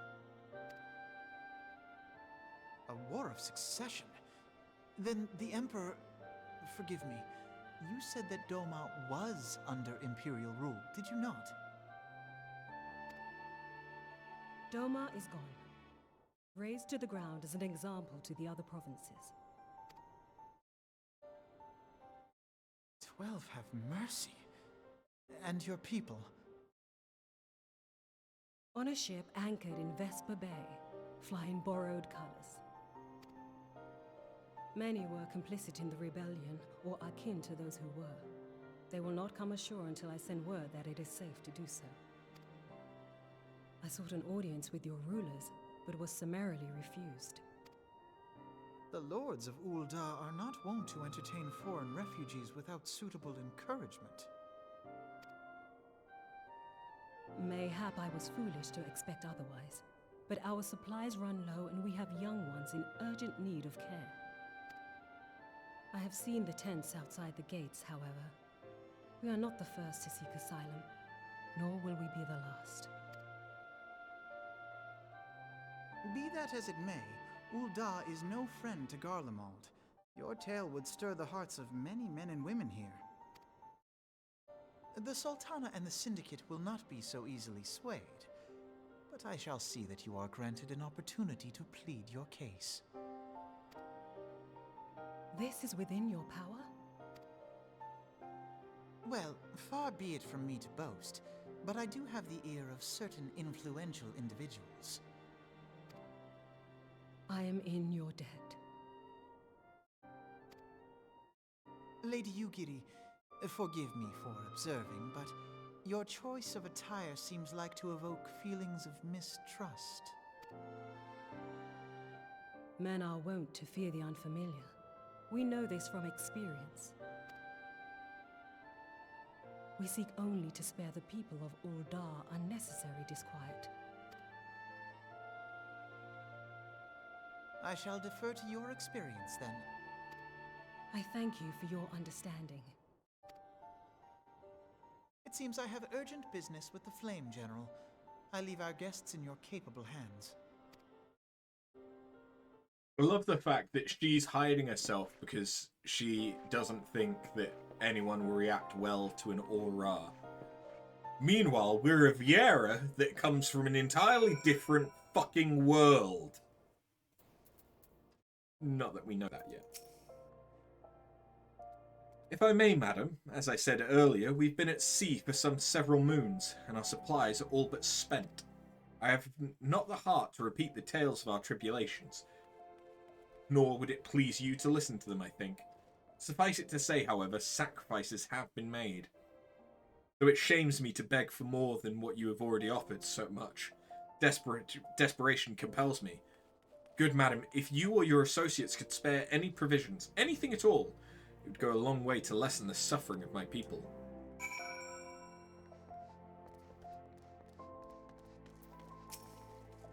Hells, why didn't you say sooner after? Of course I'll help. You couldn't have picked a better day, to tell the truth. A wealthy merchant and his entourage would do to have a banquet here on the morrow, see, but just sent word they can't come, meaning I've got a boatload of foodstuffs and no one to feed. Best of all, they paid for the lot in advance. Go and call them Fridera and Catherine at the Sapphire Avenue Exchange. Tell them I said to ship the little prince's orders to the Waking Sands. Oh, and if they argue, just show them those letters. That should set them straight. Gotta love Momodi.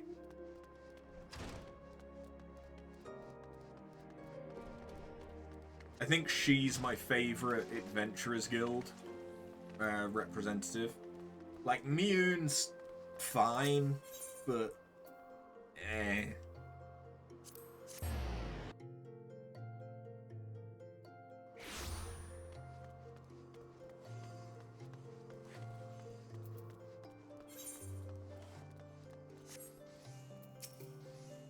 My, that's a rather odd request. Mayhap you misheard her instructions?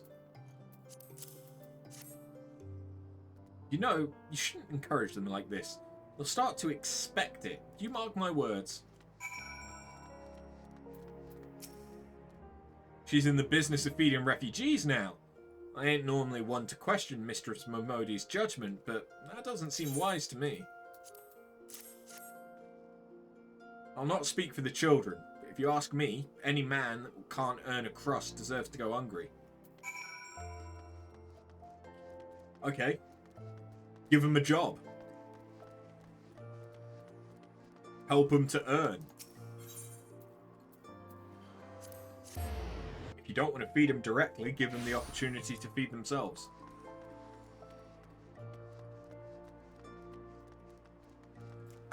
But then you'll blame that they're taking your jobs. Because everybody wanted to be a cleaner or has the relevant qualifications to become a specialist. I fucking hate the argument around immigration that they're coming over and stealing jobs. Like, no. They're either doing the jobs that you don't want to do because you see them as beneath you, or they're doing the jobs which you aren't qualified to do in the first place. They didn't give you any trouble, did they? Good. Now go and tell Lady Yugiri it's all in hand. Like, I've seen far too many Brits that would rather be unemployed than do a cleaning job or work in a supermarket or something.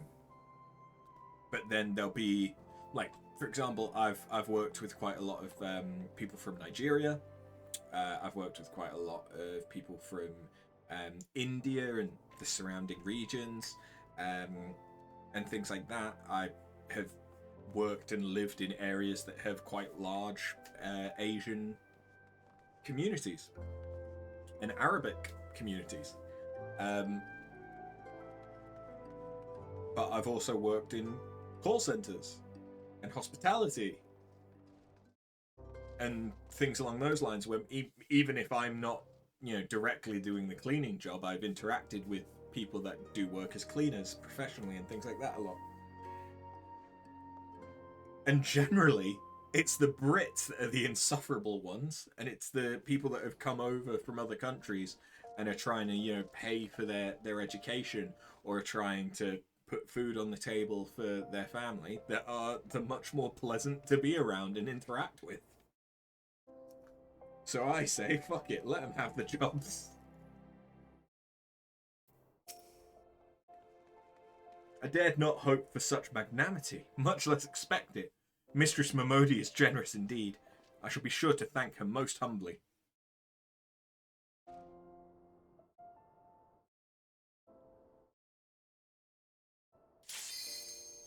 Yeah.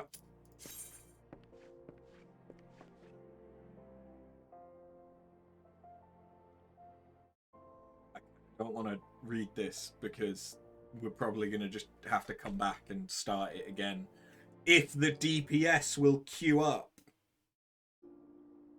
Or will ready, rather. They already queued.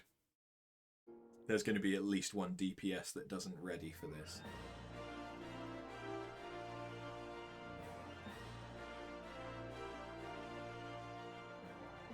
Because it's always the DPS. Oh, no, okay. We did, in fact, get them all.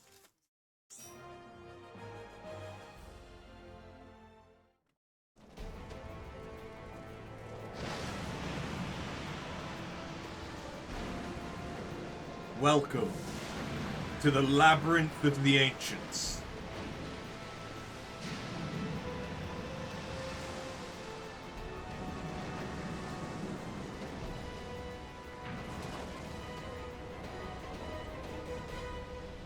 It's on a very different scale to anything that we've done so far.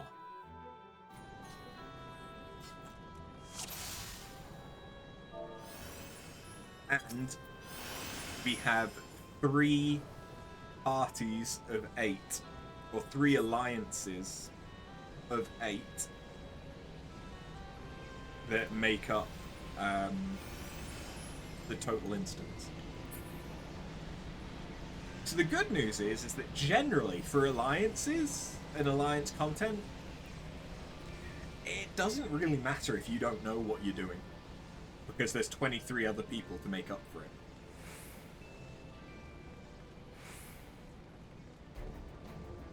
That being said, if you don't know what you're doing, there's a good chance that you're going to die to a mechanic. But that's why you just pay attention to what other people are doing. It's very rare, but I have seen whites.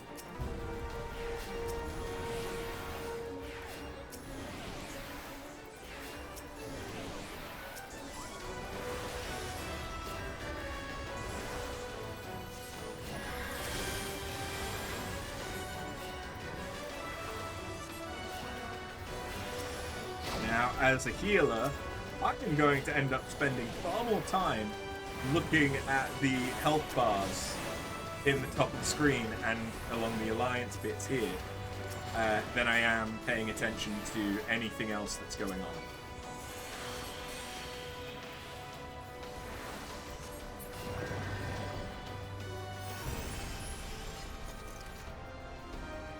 Like, don't get me wrong, I can help out and I can do some DPS, but a lot of what I'm going to be doing is actually paying attention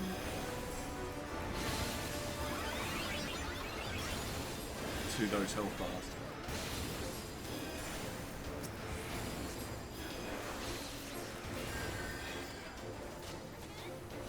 I can even see the health bars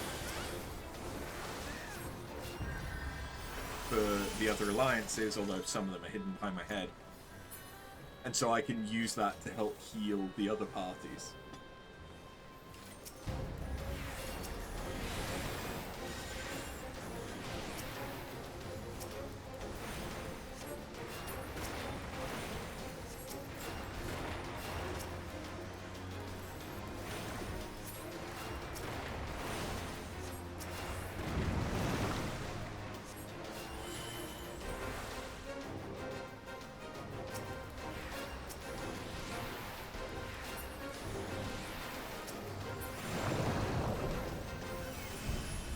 Yeah, I don't really need to worry about doing any damage.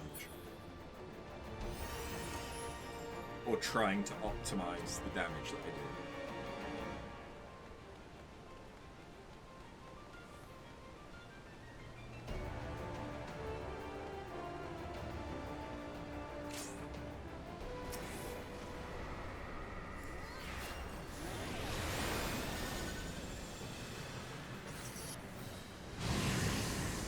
Okay, we're not... The usual strat is to take them a bit beyond this first platform.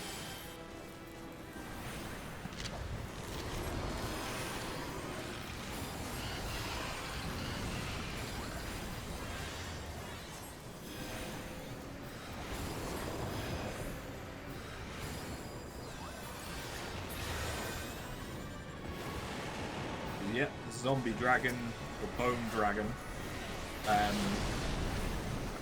revives 3 times?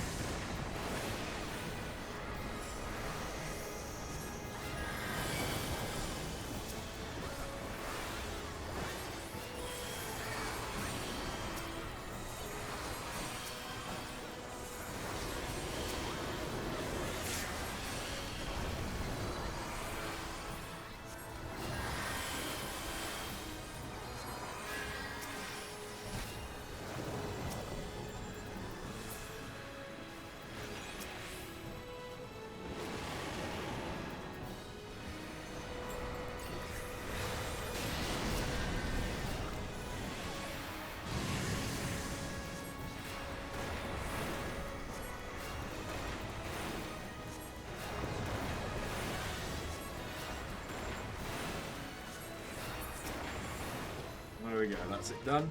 Now, with the alliances, there's 3 lots of chests. We're in Alliance A, so we only care about Copper A. None of the equipment here is going to be better than what I already have, but glams.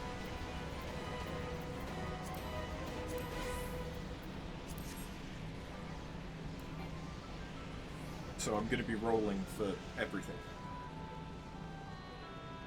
But it doesn't matter if I don't get it. To be honest, I'm not that crazy about the glams in Labyrinth of the Ancients. There's some from the 3rd. So each Alliance raid tier has 3 raids in it. And the 3rd one of this one is has some pretty good glams. Here we can see why there are 3 alliances. We're party A, so we go for the first one, which was marked A. And this is an instance where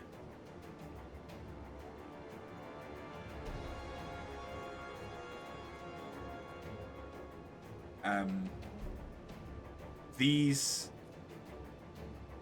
Atmoses are protected by the corresponding color plate. And you need 4 people to stand on this plate for these guys to be able to attack the middle people to attack theirs.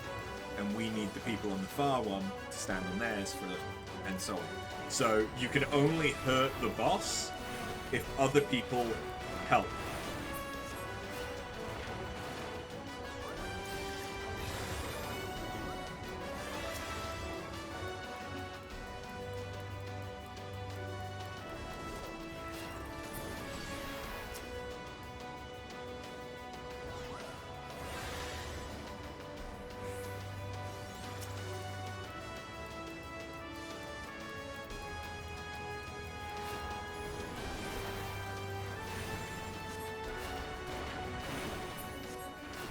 And now the one that we were stood on has died, and the one that we were doing has died, and we can all get together and continue.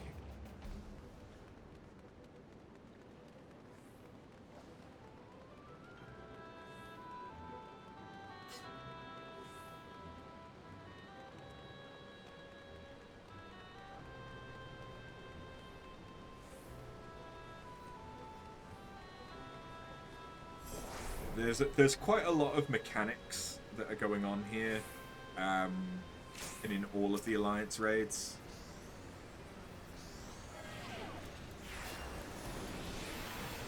But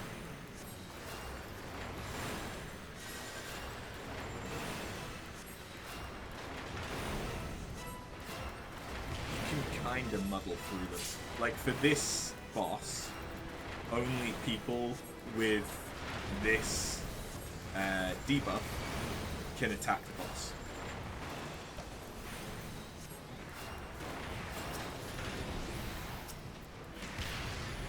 Or can attack the Sandman.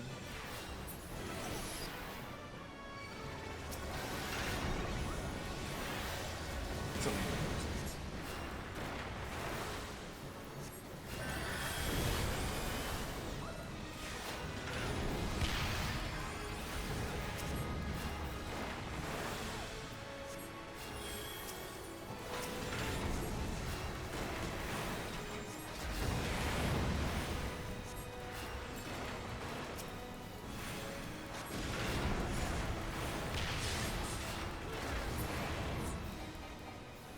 There we go. Grab that. Grab this.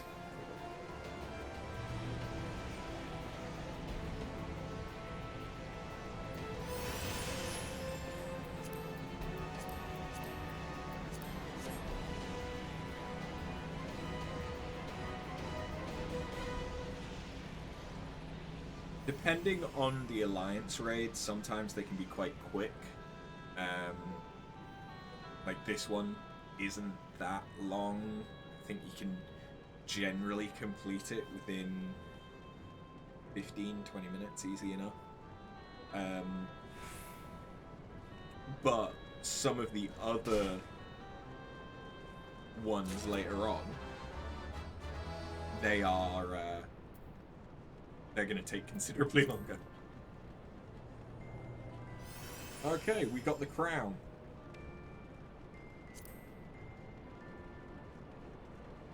And we can stand in the lava.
Poison.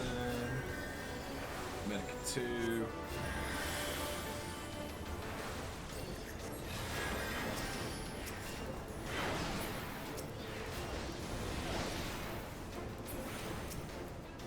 Cool. Wait, I can't.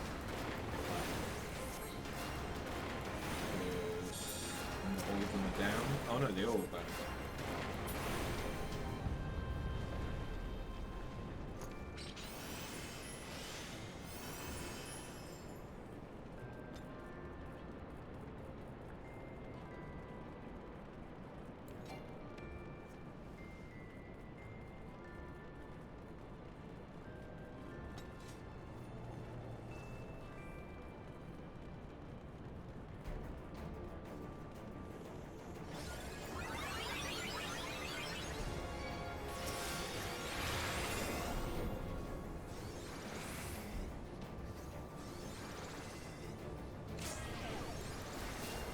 Okay.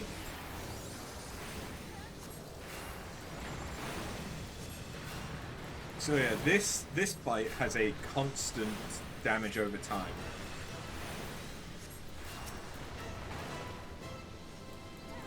There is a way to get rid of that, but I have yet to see a single party actually do it.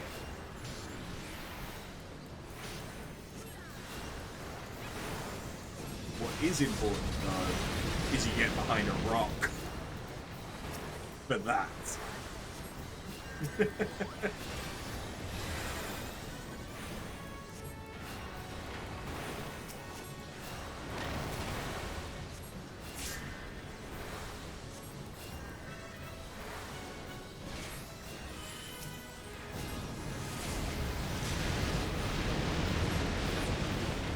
Seems some people don't want to get behind rocks.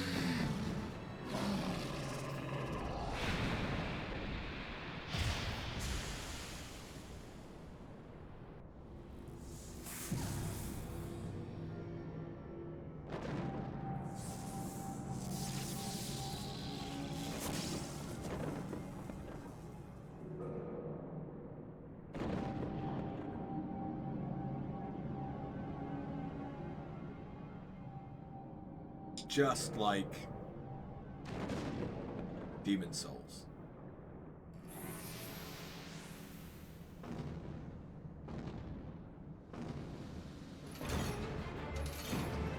And here's a big old hunky guy who also looks like he could be out of Demon Souls.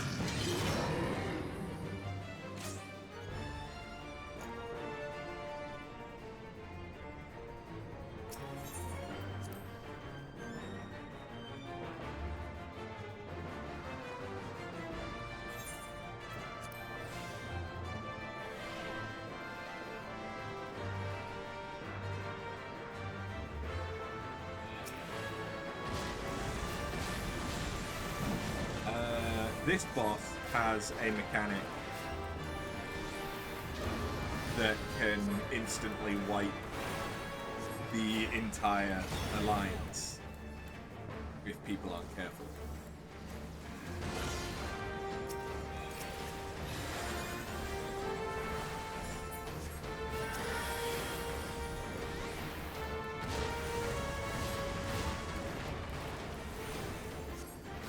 Yep. There it is. So you need to come back here and stand on this, and everybody, every alliance has to do it, or that attack insta-wipes because the shield doesn't come up. And I have seen wipes on that.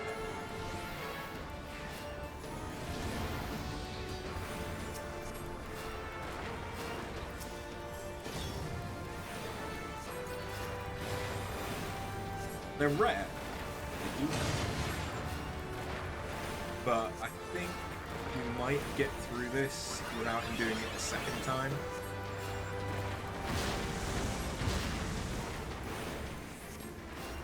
Yeah, we can just power him out. Or we might have been able to if people had stuck around.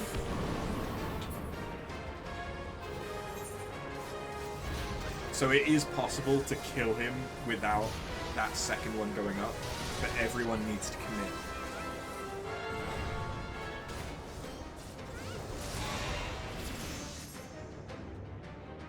And not enough people committed.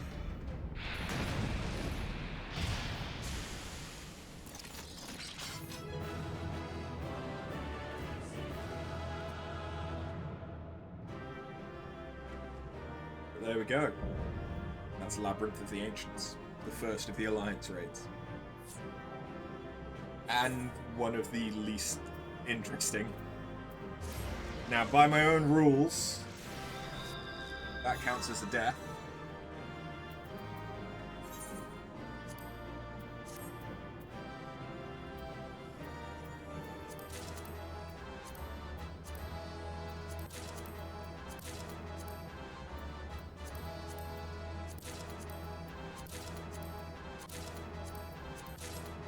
I win all of the things! All of the fanfares!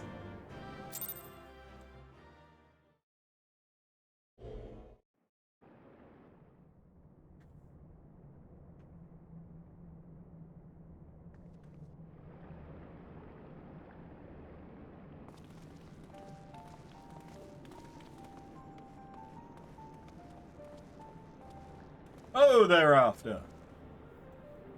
Very impressive, I must say. Your name shall be writ large in the volumes that are sure to be penned on this historic expedition. The scale of this structure defies comprehension. Someone plainly thought bigger was better. According to the findings of my Baldessian colleagues, the Crystal Tower was constructed to collect and store the endless energies of the sun. Characteristically ambitious undertaking. Now, what of the tower's inner defences? Judging by your haggard expression, clearing out the labyrinth was no small feat. A giant of a man wielding a shimmering scimitar, you say? Yes, that will have been Phlegethon. Not Acheron, Phlegethon. He was a hero of the Allegan Revolution. And you gleaned that from what exactly? His choice of weapon? Well, I am a historian, and I have a certain, shall we say, affinity for the lore of the Allegan Empire. It is, of course, all knowledge gleaned from musty scrolls and tomes. The ancient texts claim that the Crystal Tower is defended by the champions of Eld, resurrected and augmented through the Allegan's extraordinary technology. Chief, you need to see this.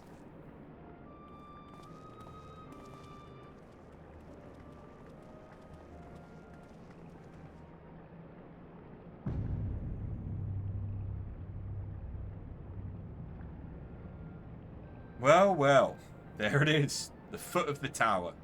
What surprises do you have in store for us, I wonder?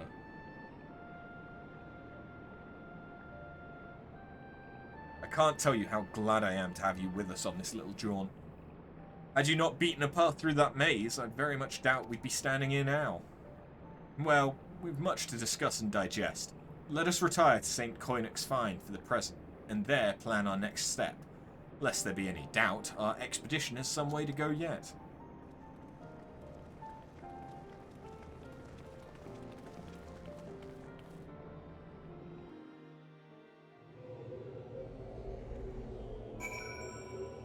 Yeah.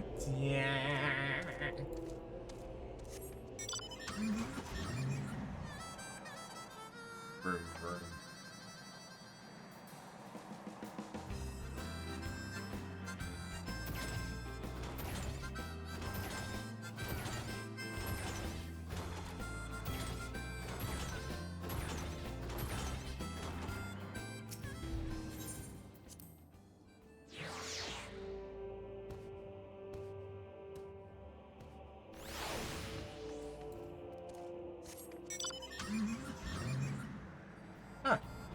Getting the exact same mount twice in a row.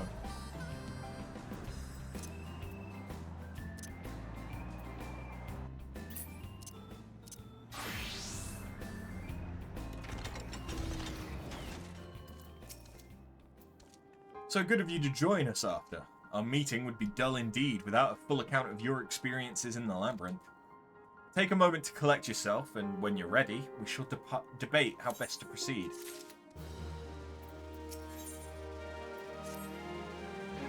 The Fellowship of Noah being accounted for, it's time this assembly was called to order. Rambrose will be presiding over the meeting, if you'd be so kind as to inform him of your readiness to proceed. Welcome back, After. I've just been reading about your encounter in the Labyrinth of the Ancients. It pleases me greatly to note that you seem none the worse for the experience. For your reference, I've added my own notes to Graha's preliminary expedition report and begun compiling a Crystal Tower survey log. The information contained therein will be available to you at all times. Should you have any questions, you need only ask. Now, if there are no objections, I shall begin with the summary of the expedition's key accomplishments.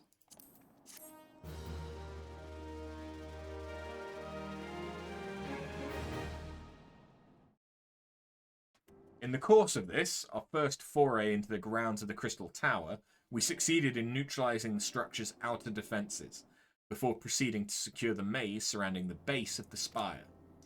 According to After's account, the labyrinth's defenses were most emphatically active. Disturbingly, her report also mentions a violent encounter with a sentry, heavily augmented by Allagan technology. In short, our misgivings were well-founded.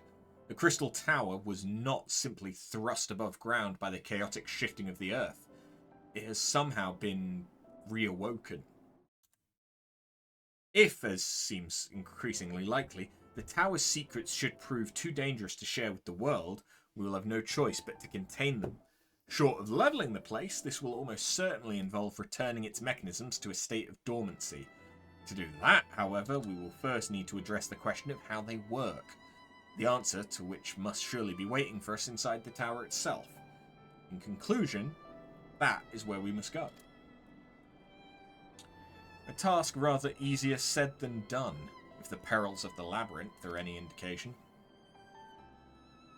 Then I move that all further exploration of the tower be delayed until such time as an exhaustive analysis of the structure's defences has been completed.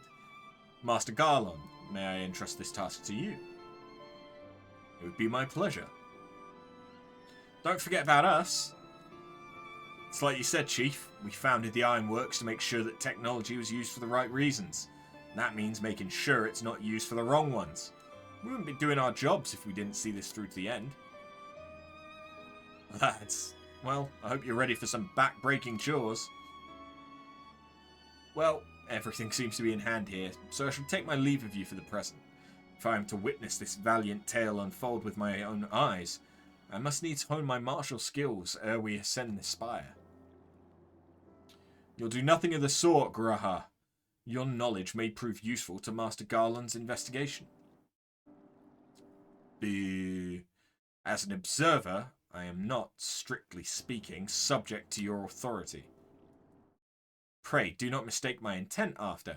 I am well aware that I shall never be a match for one with your innate talents, however hard I train. Be that as it may, pray do not allow your skills to rust from disuse during the coming pause. We will need you fighting fit if our subsequent forays are to prove as productive as this one. Mark me, we have not yet caught more than the briefest glimpse of that which time has obscured. Soon, however, we shall cast off the veil and gaze upon the glory of the Allagan Empire. And with that encouraging thought in mind, it's time to bring this assembly to a close. Let us all focus on the tasks at hand, that our next expedition may begin all the sooner. Meeting adjourned.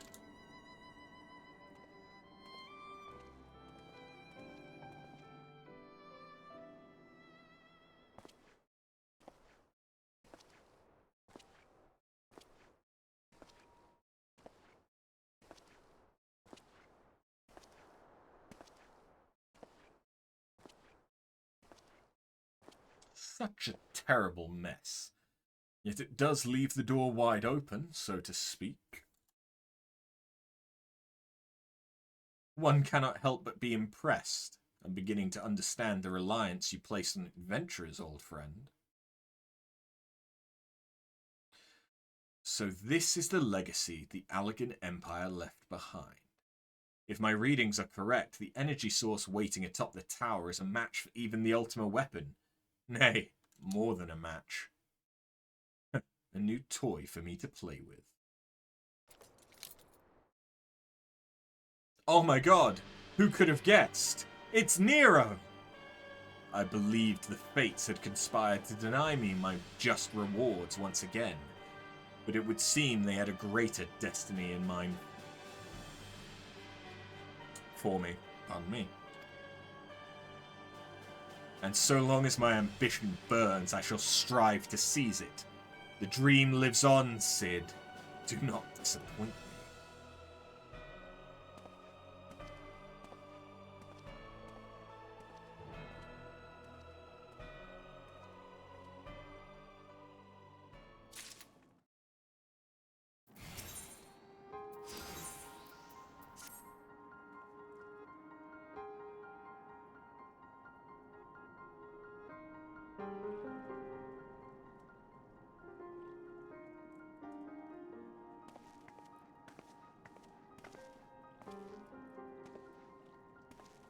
Ah, 'tis you, my friend. You are doubtless eager to hear of our progress on the Crystal Tower. Excellent. I'd be disappointed to hear otherwise. Of course, disappointed is the word of the day, I fear. I'm ashamed to say there is nothing worthwhile to report. The suns continue to probe the labyrinth of the ancients, and every day brings new discoveries.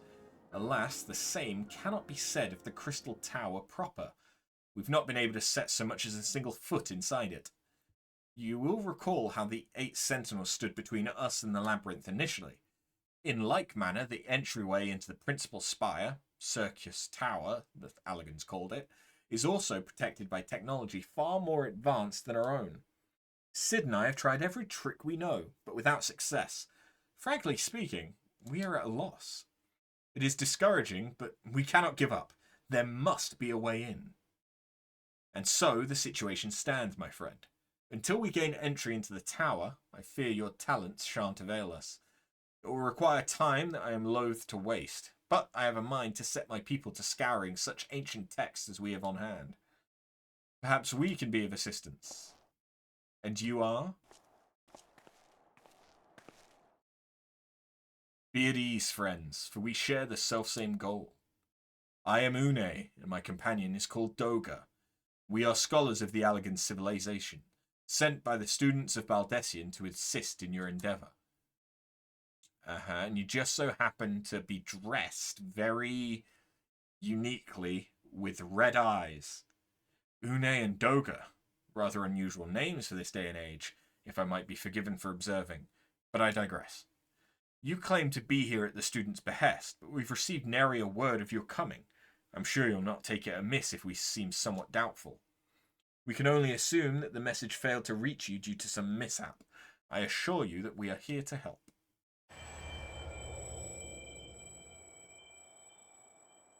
You okay, Graha?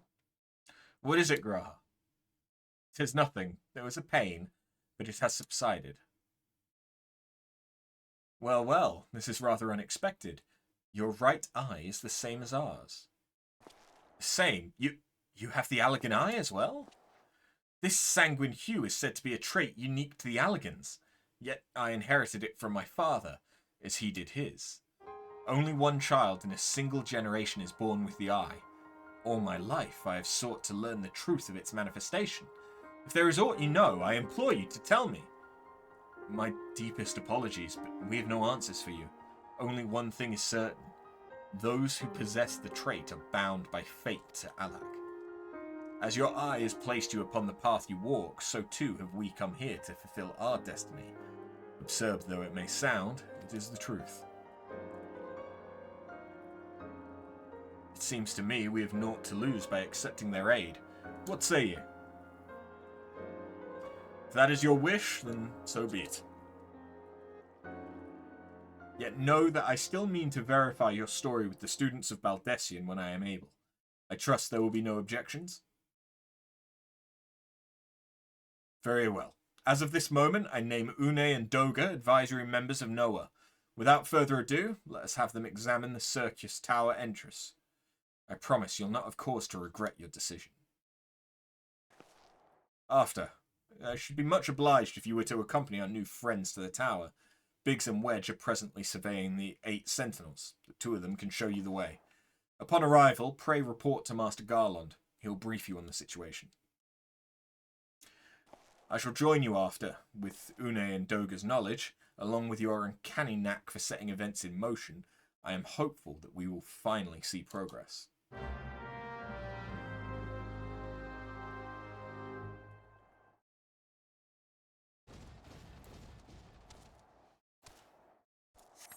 Whip. I've gotten the same mount 3 times in a row now.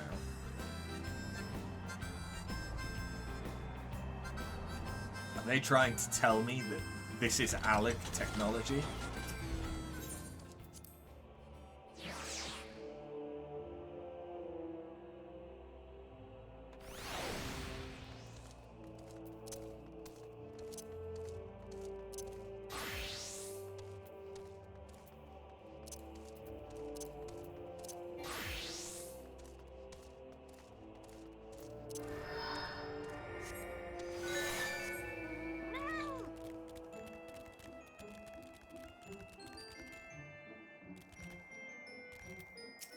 What's up, Biggs?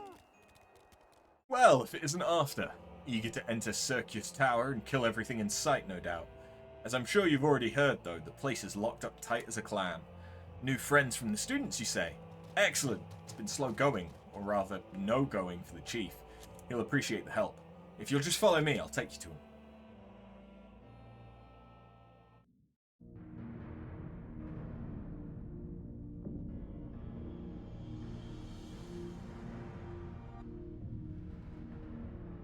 Huh. It seems that there's a man and a woman on the door.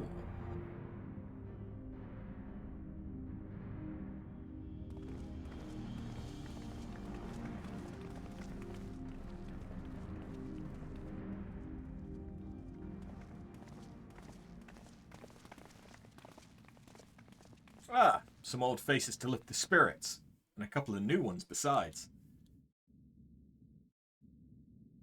Allow me to introduce Une and Doga. They are scholars of ancient Alag, sent here by our friends of Baldessian to arrive to aid in the investigation. We understand you're having trouble circumventing the tower's defenses. It is our hope that we can be of some small assistance. If your attire is aught to go by, your assistance should prove invaluable indeed.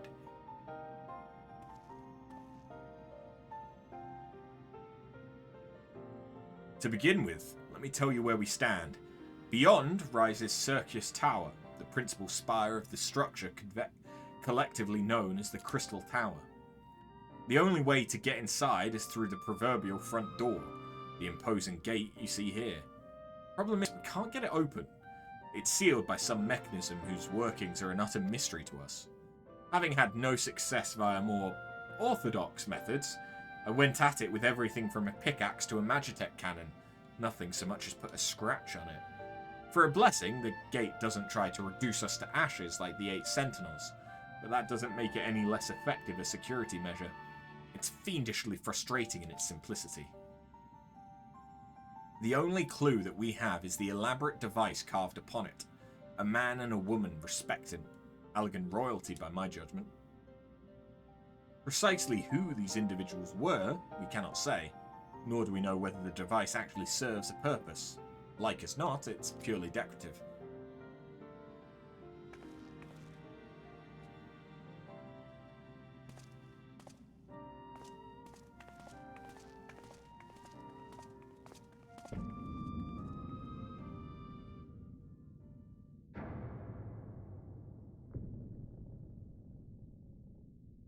If you're thinking to force it, save your strength.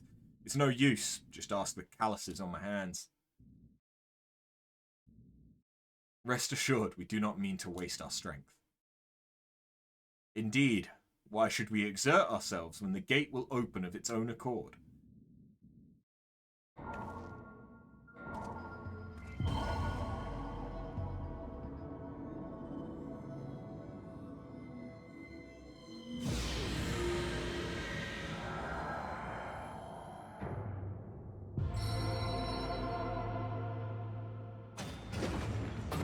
So they are either descendants of Alag royalty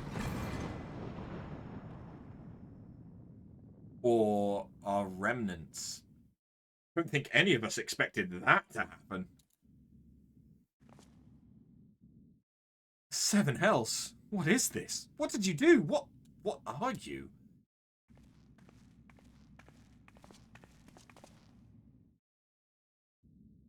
Piercing the heavens and gathering the light, a symbol of mankind's glory and might. Its virtue guarded by gates impregnable, only to those of royal blood answerable. Exactly as passed down through legend, I am delighted to see. Hey, Nero.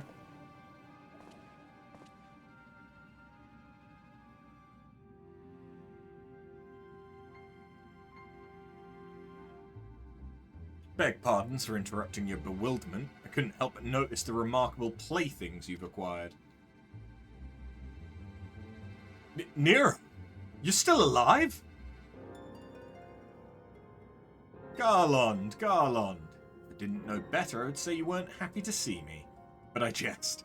In light of our recent meetings, you have every right to be wary. But rest assured, I am no longer a threat to you. My legion is for all intents and purposes defunct, and my association with it means a tight noose awaits me back in Garlemald. And so I've been roaming this land Eorzea, a regular itinerant.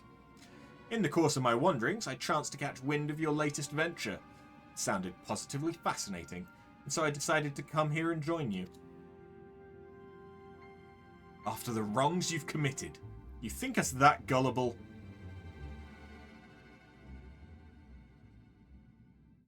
If you are suspicious of my intent, 'tis only my just deserts. But I am determined to make amends. As a gesture of goodwill, I will share with you what I know, starting with these two odd characters. As you are doubtless already aware, the Crystal Tower was the symbol of ancient Alag's might and prosperity. Entry was permitted only to royalty and a select few individuals. According to the records I have unearthed, only royal blood can open the gate. In other words, the Emperor and his progeny were living keys. You mean to say that those two are descended from Alagan royalty? Oh, I suggest nothing so glamorous. To put it plain, they are imitations of royalty. Living keys born of Alagan ingenuity. Clones, I believe, is the name your creators gave your kind. Is that not so?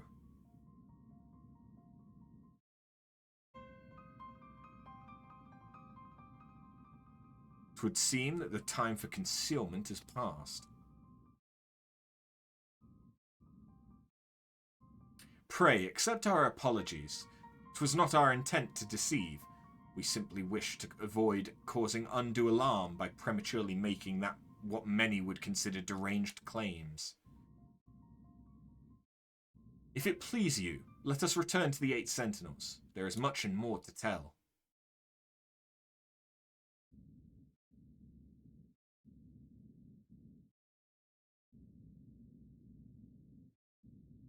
Very well.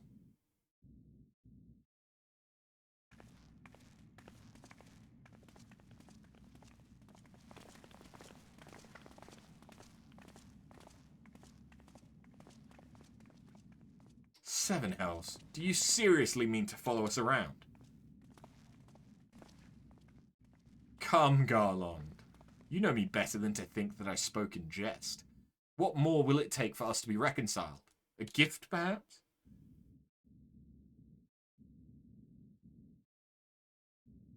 An Alagan tombstone. It holds the information I just shared with you, and a deal more besides. It used to be the jealously guarded property of the 14th Legion, but it's yours now. I wish you joy of it. I look forward to working together, old friend.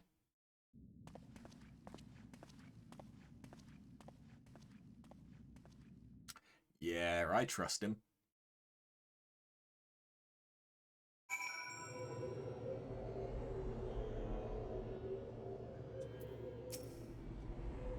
If you are ready to listen, we shall tell you all. As it pertains closely to your investigation, your leader, Rambros, may wish to be present.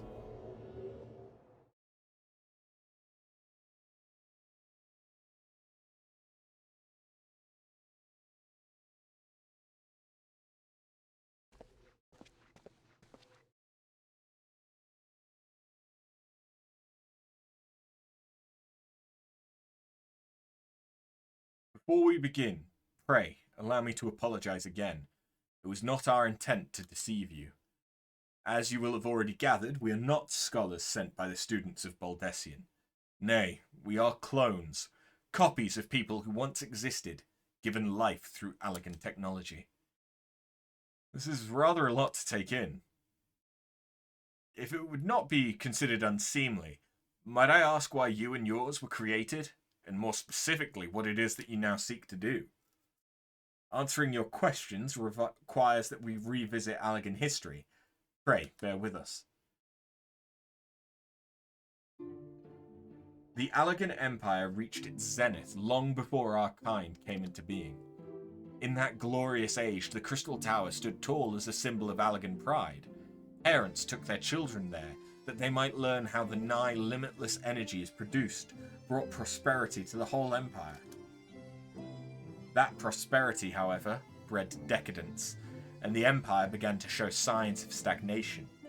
This decline was made all the more rapid for want of stronger leadership. In a matter of generations, the Allegan civilization became a pale shadow of its former self. Its once gleaming cities fell into disrepair, and its frontier lands were given over to the wilderness. Lamenting the pitiful state of affairs, one technologist made it his mission to restore Allag to greatness. Ammon was his name, and he believed that the ailing empire wanted for but a potent ruler, and none was more potent than its founding father, whom he sought to resurrect. Founding father? You cannot mean Emperor Xande. None other. As part of his experiments, Ammon created clones of the Emperor's descendants. We are the products of that experiment, copies of Une and Doga. Historical texts mention the reign of two Allegan emperors named Xande. It was commonly believed that the second was the namesake of the first. After all, such a custom is not uncommon among royalty and commoners alike. To think that the two were in fact one and the same? Aye, Xande returned from the grave and assumed his throne once more, and true to Ammon's prediction, the Emperor restored his realm to the glory it once knew. Would that he could have been satisfied with that.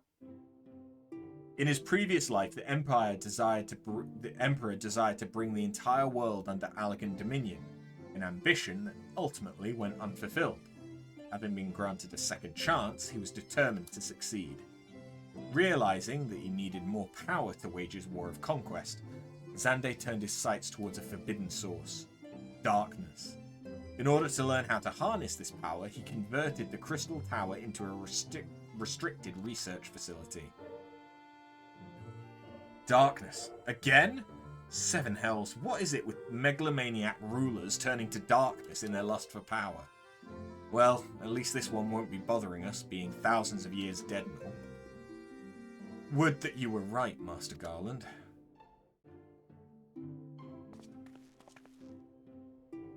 Alas, Emperor Xande is very much alive. Within Circus Tower he still abides, his ambition burning all the more ardently for his empire's collapse.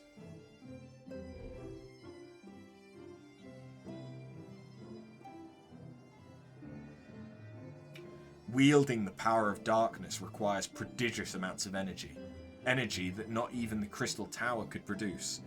In order to augment the shortfall, Dalamud was created and launched into the heavens.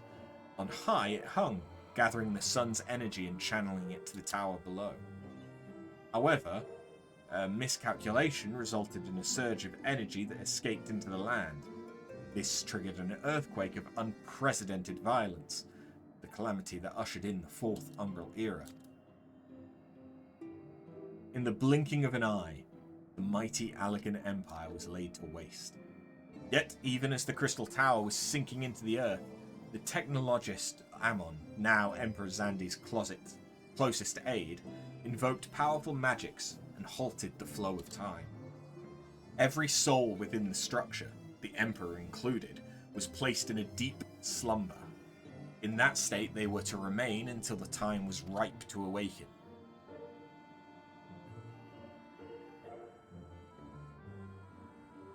Eras came and went. After millennia lying dormant, Dalamud was summoned back to the Earth. Its descent triggered the Seventh Umbral Calamity, in the wake of which the Crystal Tower re-emerged. At that moment, Emperor Xande awakened. In his lust for power, the Emperor consorted with darkness and was seduced by its corrupting influence. Even though his empire is now little more than a fading memory, he will stop at nothing to see his ambition realized.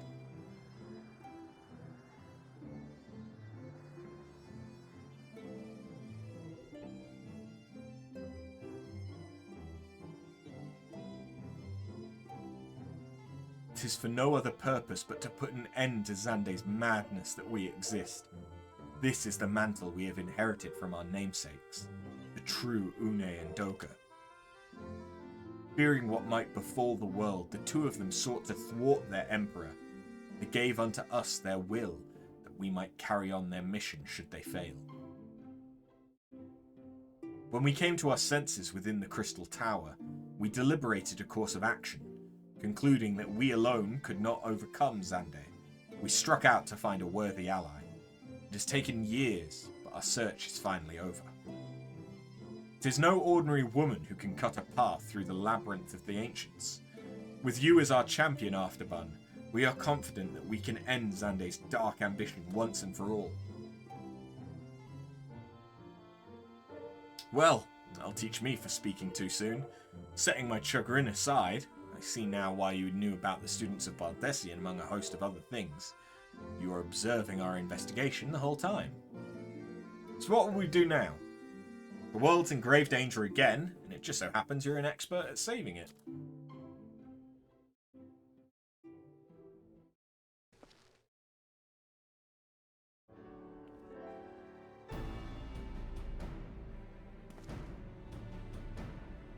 You have our eternal gratitude.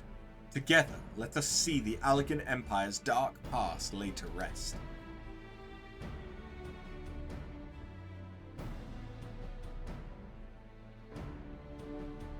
It's been our mission to recover the long-lost knowledge of the Garlean civilization. But what worth is that knowledge if it means subjecting the realm to peril? Truth be told, it pains me to think that the Tower's secrets may become lost to us. But the greater good must ever come first. Besides, no quantity of ancient relics can compare to our friends, Une and Doga, living, breathing Garleans.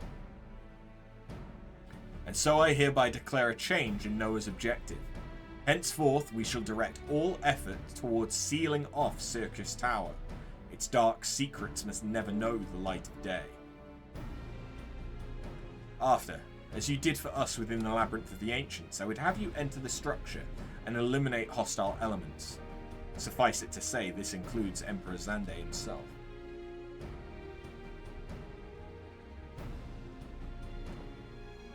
Meanwhile, the rest of us shall examine ways to isolate Circus Tower from the outside world. To work then!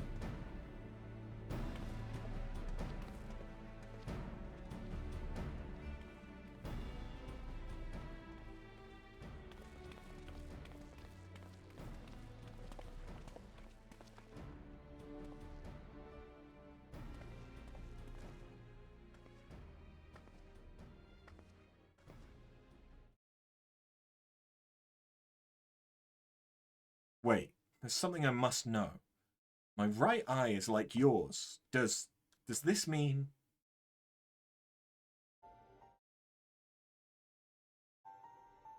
You inherited the trait from your father, you said. Know that clones are unable to bear offspring. You have no cause for concern. The Garlean Eye, you called it, but to us it is the Royal Eye, owing to the fact that the trait manifests only in those possessed of royal blood.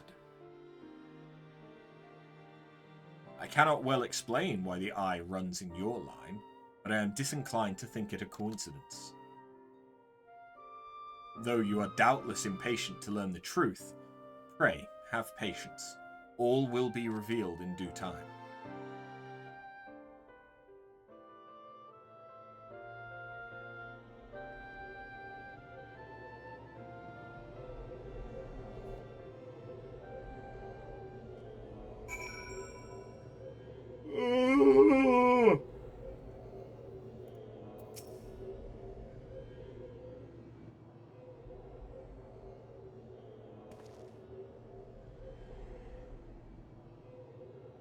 My apologies if I've given you cause to worry.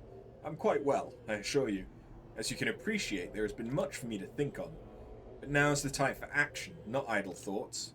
Circus Tower awaits us. Your task is to eliminate all hostile elements within the structure, Xande himself included. This will afford us the chance to seal off the facility. May the crystal grant you strength.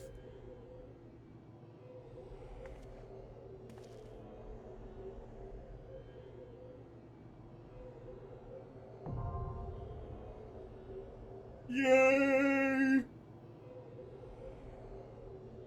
I need to think about finishing up.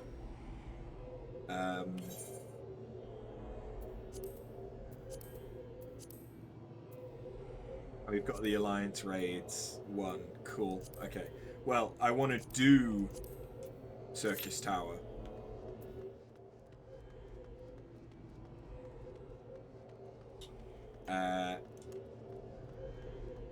So that we've done it at least once on stream. So that then I can use that roulette to try and help level shit up. I do still want to get to Heaven's Ward, but without skipping cutscenes, it wasn't really on the cards for right now.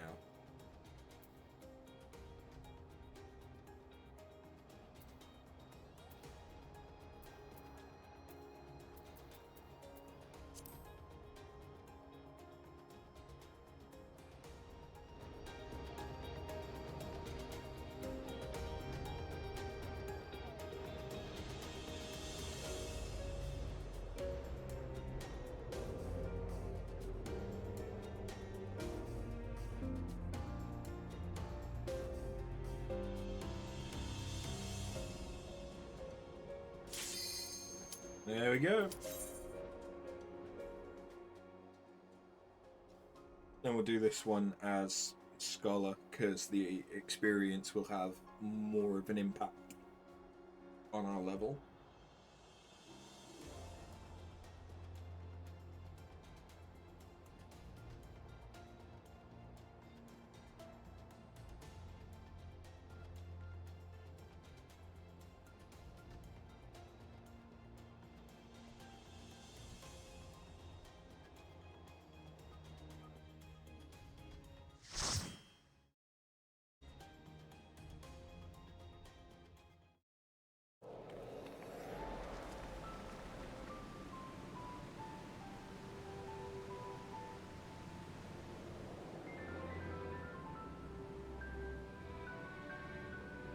So this is probably the Alliance raid out of the Crystal Tower ones that I've done the least. Labyrinth of the Ancients comes up quite a lot in the roulette, and so does the third one, World of Darkness. Oh, this may be interesting. We've got 2 scholars.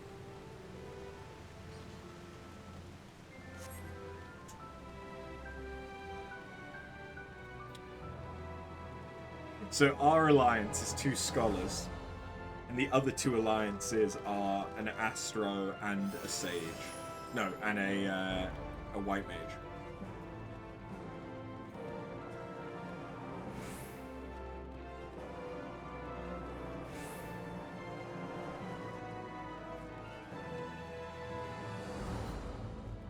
This might be a little bit rough.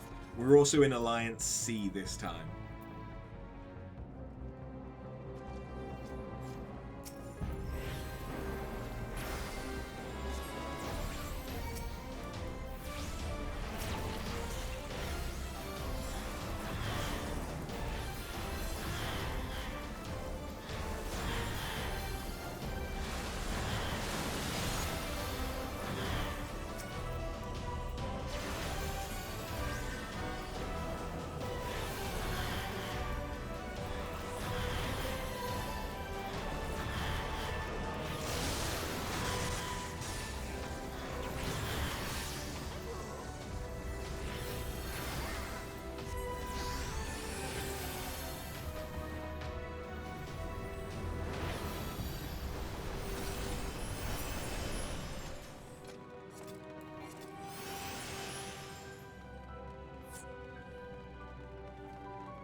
still getting used to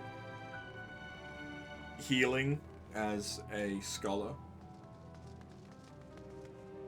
Because they have less... Because the fairy is constantly doing like passive healing. I don't have as strong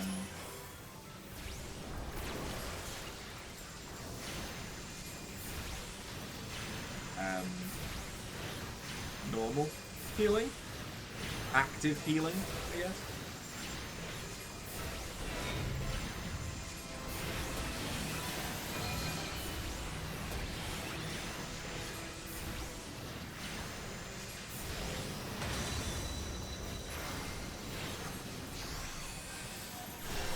And that's taking a bit of getting used to, given that I'm usually a white mage.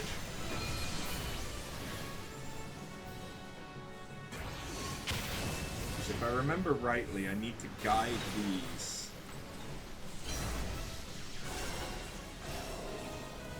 into these.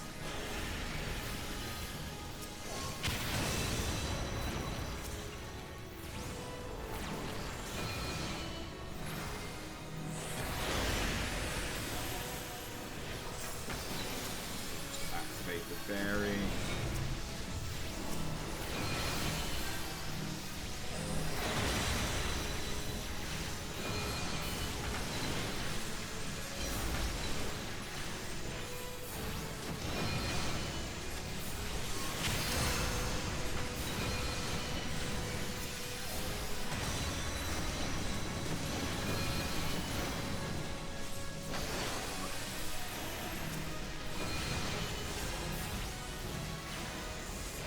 This may not be going so well.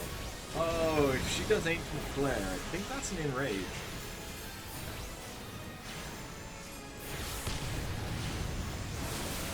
No? That's not.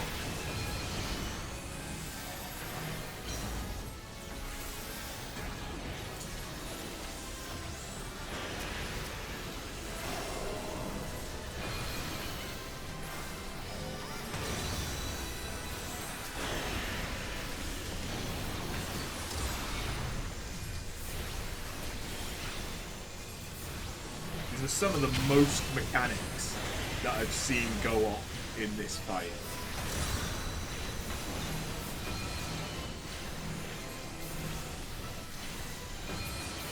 Because people weren't... You're supposed to guide the 3 different elements into the pillars. And then I think that blocks her from doing an attack or something. Democracy doesn't need your excuses. I'm sorry.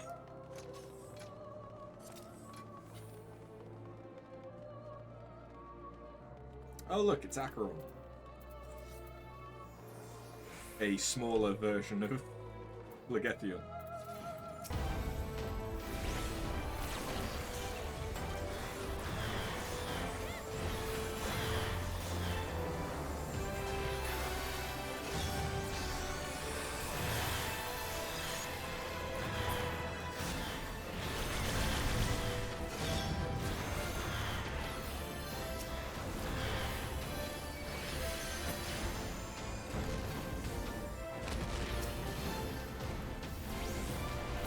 Durgan.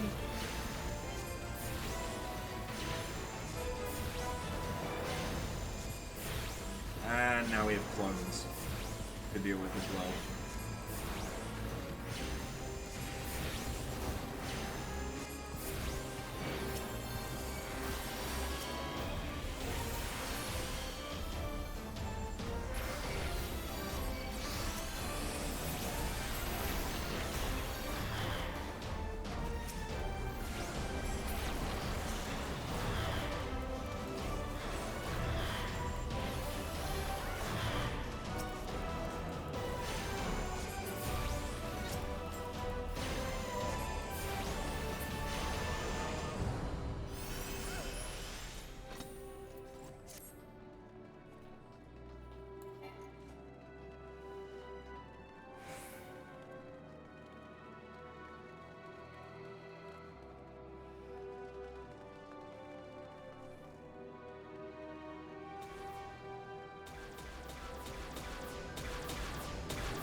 really know the mechanics for this boss. I don't really know if it has any.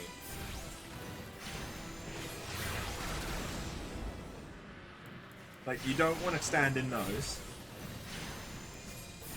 That's pretty obvious. But, like, there's all of these platforms that you should be able to jump around on the outside. But I have never once had to go and do them.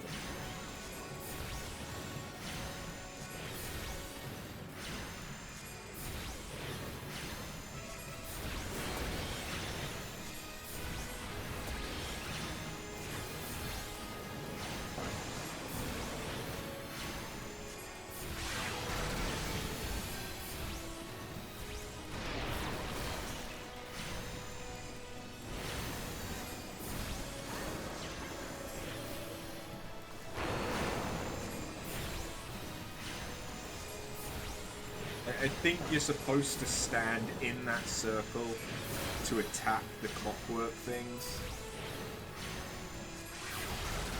Because they're doing something to the boss. But I've literally never seen anyone do it.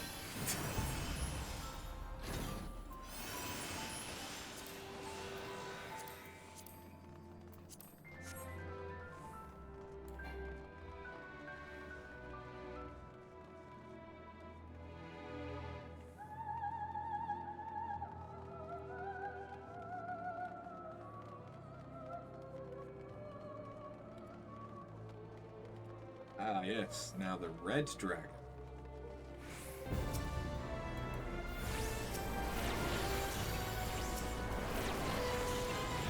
Hello. Welcome home. Oh, new bracelets. New bracelets. This is less waving and more limp-wristed. Do you need to tell me something? We. Hello. Do you want to be the hand of mystery? Of course you want to be the hand of mystery. Oh!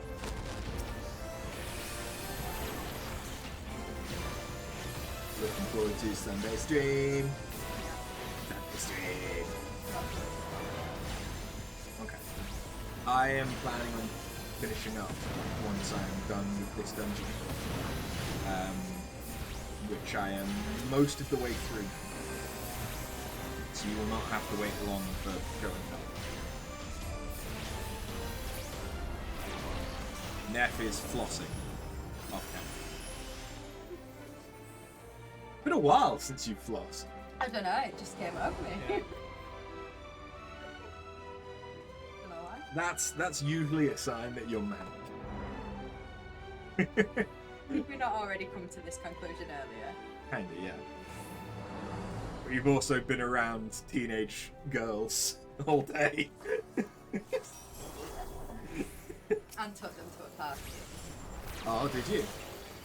Ah. Yeah, I forgot to tell you the time I thought I would take that I promised to take you to the party. That's alright. So this boss actually does have some mechanics that can be important. Because they can transform. He can transform you into shit. Meanwhile, Neff is singing Hasbin Hotel.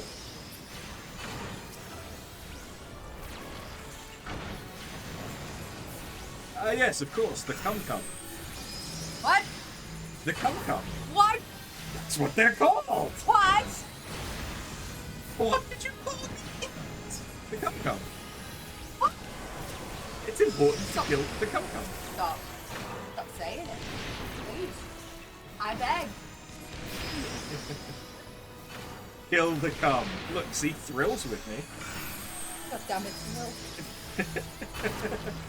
Stop. Don't encourage him.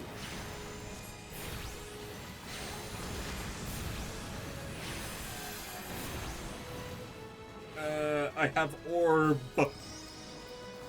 Oh no, I have orb. I forget what to do with orb. Shoot the cum in the face. No comment. You're trying to think of a way to say it without it being bad, aren't you? What? A certain joke about cum and faces. No. Okay. I'm processing. Taking me a minute. Oh shit, I need to get behind the ice. Okay. Didn't realise I'd let the toucan in. And everybody's dead.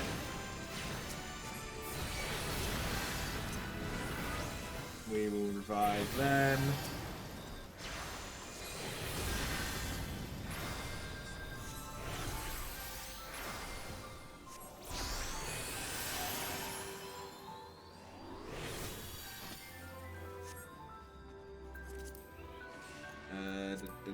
Ammon's coat, gimme.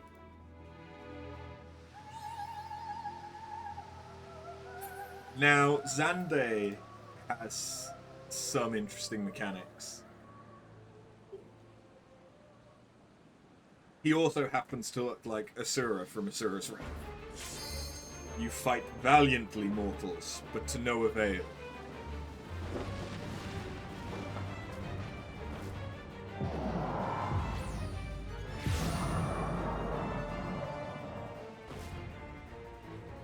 Absolute darkness draws nigh. Soon it will be unleashed. And something, I don't know what he said.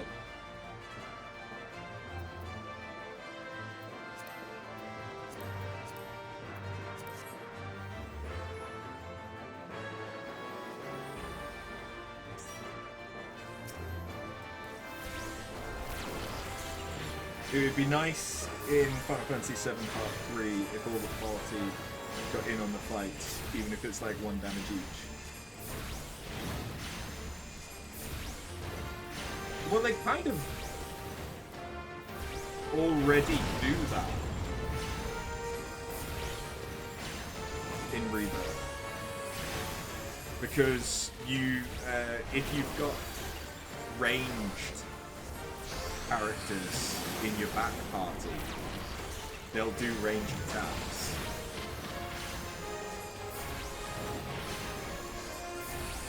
Because I've seen Barrett shoot things.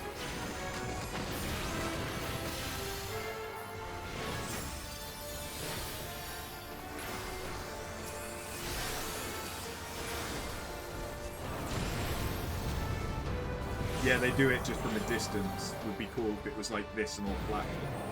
Ah, okay, I see. I see what you mean.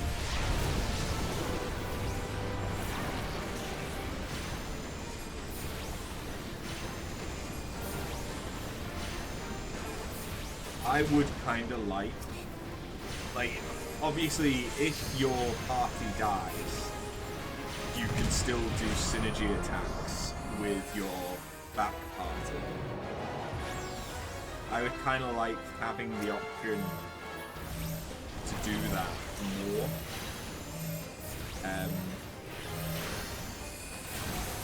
Or like being able to incorporate multiple people into limit breaks and shit. Yeah, there you go.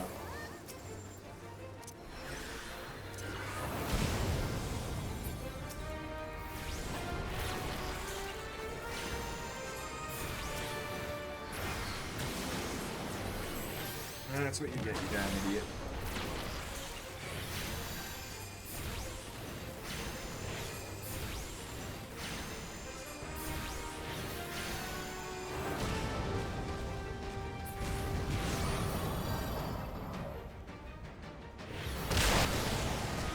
Owie!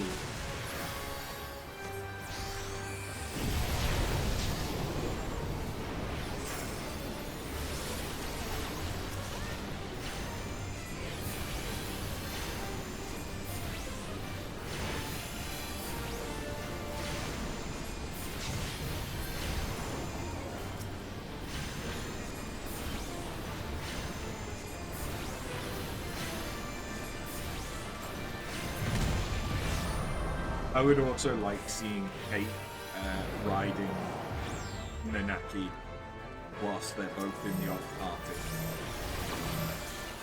like they do in Adventure.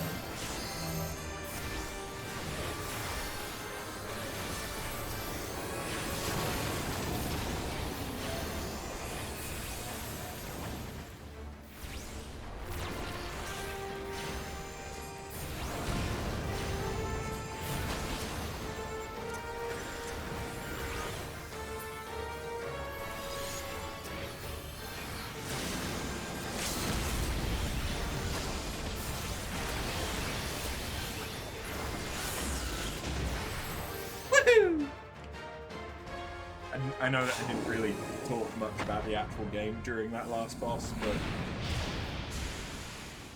you stand on the stack Marcus that he levitates you, and then you don't get one shot by his earthquake ability. That's basically the mechanic. You then also break the stonefall things, because otherwise it calls down a raid-wide meteor attack.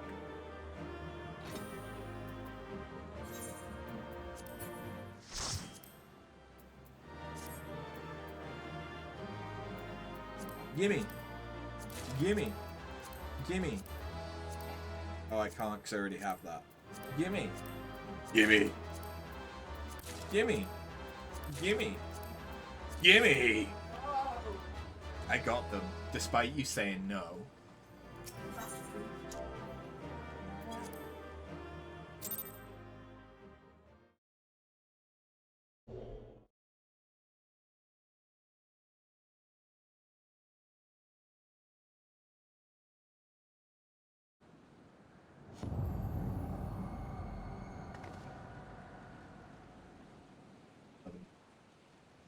After.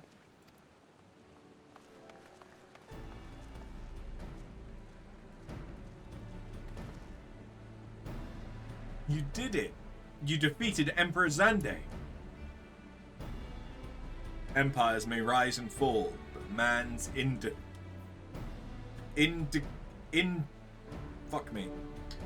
indefatigable spirit ever lives on. Truly, you are the champion we had hoped for. That is a difficult word to say at 11 o'clock at night when you've been streaming since like 2.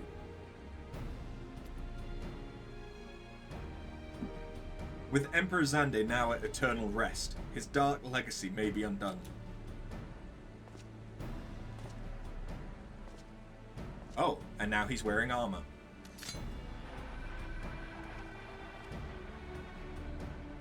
What are you playing at now, Nero?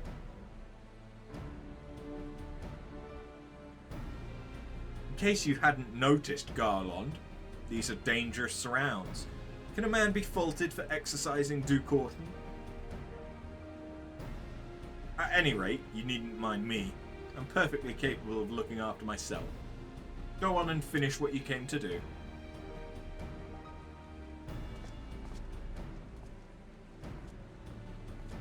There are 2 ways that we may seal off Circus Tower. Either isolate it from the outside world, or cripple its ability to produce energy. The choice of method is yours to make. Before you proceed, however, Doga and I must needs attend to a task.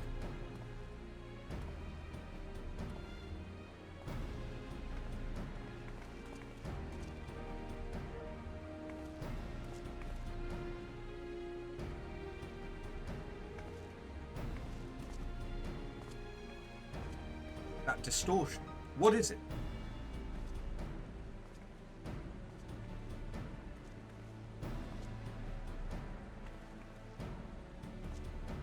The power that Xande sought to obtain comes from the Void. The world of darkness, our people called it. And the true nature of that power was none other than the armies of Voidsen. Voidsen feed on ether, as you may already know, and no plane is richer in it than ours. In exchange for their allegiance, Xande entered into an unholy covenant. He would open a gate through which the Voidsen could freely enter our world. The covenant, I'm afraid to say, is still in effect. However, being of the Emperor's lineage, Une and I believe we can annul it. By his blood, Xande sealed his dark pact. By our blood it shall be undone. It is time. Yes, Doga. Finally, we may fulfill our purpose.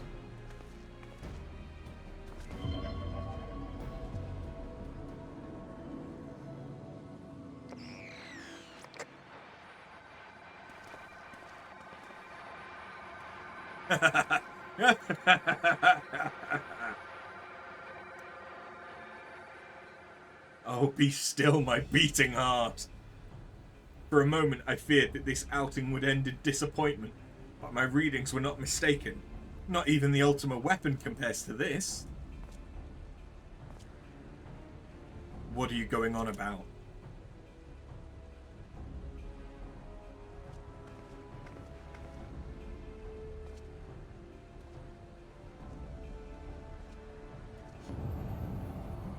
The Covenant is everlasting.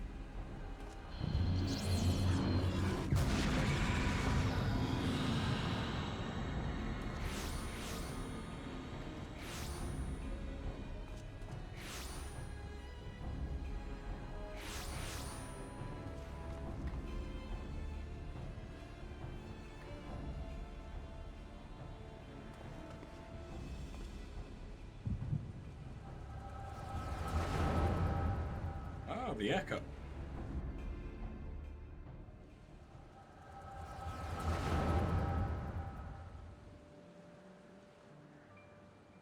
And so, Mercedes is brought into the fold. Soon, all the world shall be united under Allagan rule. And yet, with every dream that becomes reality, the memory of death grows ever more vivid. An endless void, bereft of light and warmth. Though I may have defeated death, it did not leave me unscathed. Nay, its ravening claws have scarred my soul for eternity. Never shall I know peace. Beings without will, you cannot fathom my rage, my melancholy, my fear. What worth is wealth and power when all must inevitably be consigned to nothingness? If man has nothing, he need not know the pain of loss. So let there be nothing. Harvest more power, that the gate may be thrown full open. Let the cloud of darkness come and engulf the world, devouring all life, hopes, and dreams. Let all be returned to nothingness. So he's afraid of nothingness, and so he wants to make everything nothingness. Interesting motivation.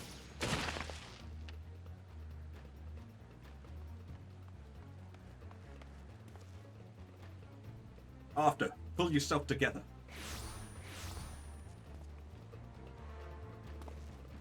Is there no end to them? What in the seven hells is happening?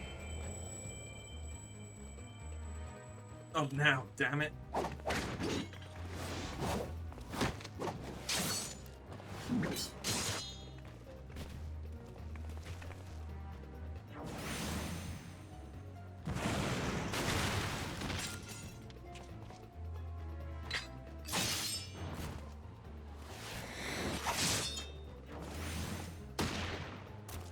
In case you forgot, there's a gun on it.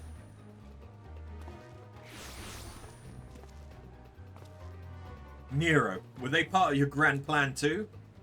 Save your japes, Garland. I didn't put up with your arrogant face to play with worthless clones.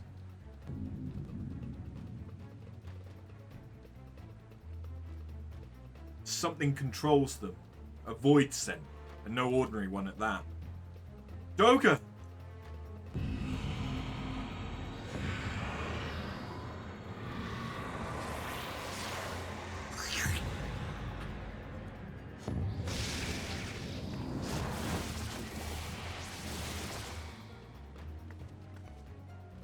Confound it. Without them, there's no way to master the darkness.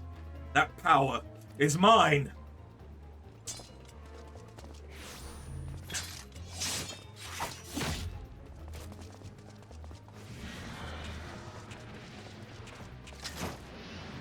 So he's just leaving his weapon. And he's getting sucked up too. Nero! Fuck you! Into the vaguely vaginal eye of darkness. The Covenant shall be honored. I am the cloud of darkness. I shall devour your light and return this world to the void.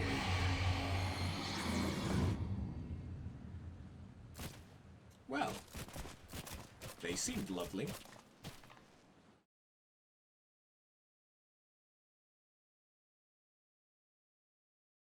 Damn it, the rift is gone. What are we supposed to do now? As much as it pains me to leave without them, there's precious little we can do. Let us return to the find and consult Rambros.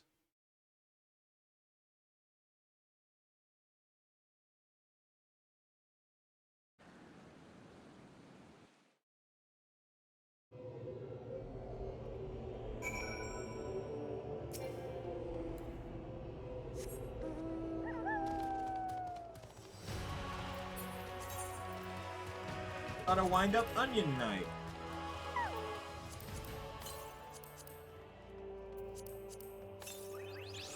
And a Zande card. And a Phlegethian card. I can't use those whilst moving.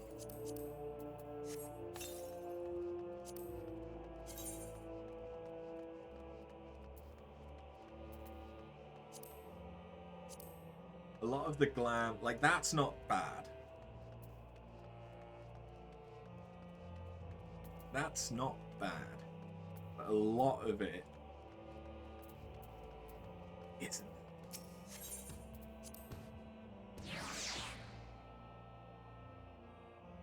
When compared against newer textures.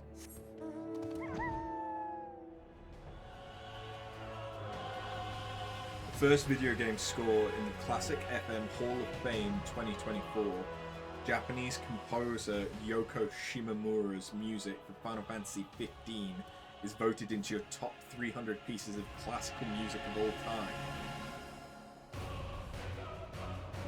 I could see parts of it, yeah. Of course, the bullshit is classical. Like, what do you consider to be classical?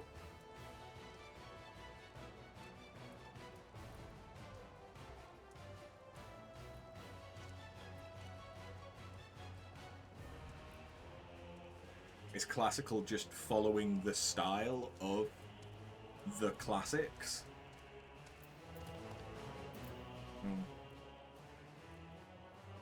There's like orchestral or instrumental, which is what a lot of them are, but yeah, classical is a bit of a vague term to me. It's like, I think classical and I think like Bach, Mozart and shit like that. I don't think Final Fantasy XV, with the opening credits being Florence and the Machine. Or This Happened Within the Tower, God's Preserve. The rift that manifested before the throne was a void gate. Of this I am certain. There exist myriad kinds of void scent. The more powerful the being, the larger the gate must be for it to pass through. 'Twould seem that Zande sought to open a gate of unprecedented proportions, one that would allow this cloud of darkness entry into our world. Fortunately, for all mankind, he did not succeed. I shudder to imagine what this void scent is capable of. However dreadful it may be, we can't abandon our friends. Is there no way to save them? I will not lie to you, Master Garland. The situation is bleak. Though void scent can enter our world, instances of men entering the void have never been documented. It pains me to give voice to my fears, but we do not even know whether our friends still live. Damn it, I feel so helpless. No, I refuse to give up. We must save Doga and Une. We share the same eye, 'tis true, but that is not what motivates me. Above all, I wish to help them to fulfill their mission. A mission whose burden they have borne for thousands of years. And besides, we cannot leave matters as they are. So long as Xande's dark covenant is binding, our world is in danger. It is our duty to prevent the worst from coming to pass. Graha, ever since meeting Une and Doga, you've not quite been yourself. Tell me true, is all well with your eye? I honestly cannot say. I know only that there is a memory that I must recall. As a child, my father told me that the truth of our eye rests with Alag. The answer eludes me still, but one day I will find it. I am with Graha. However slim the odds, we must try to save Une and Doga. Aye, and that bastard Nero as well. If only to make certain that he won't make any more mischief.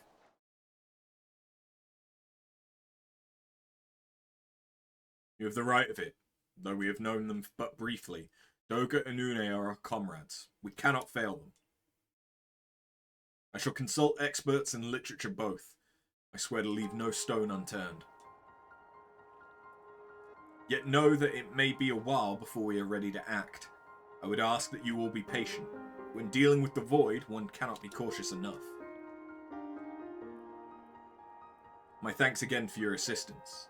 Pray, rest now while you can, for when the time comes to go after our friends, you must be at no less than full strength. We'll save them yet after, mark my words.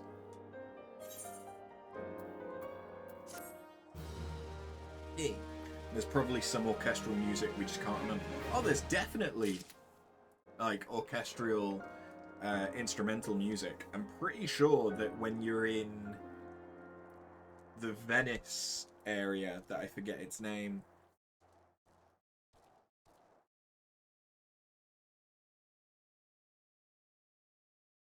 No, I can't remember its name. But when you're in the Venice area with Leviathan, I'm pretty sure there's some orchestral music.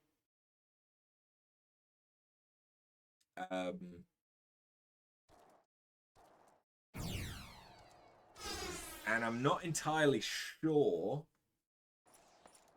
but there's things like Apocalyptic Noctis, which is on my stream standby playlist, which is kind of orchestral, but I believe it's got some like rocky backings, so there could be like an instrumental version of that.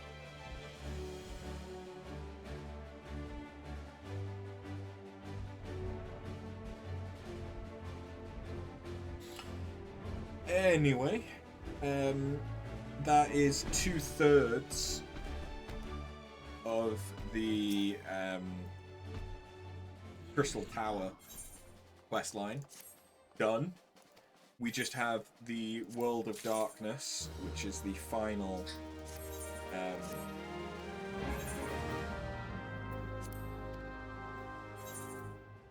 raid as part of that sequence to look forward to.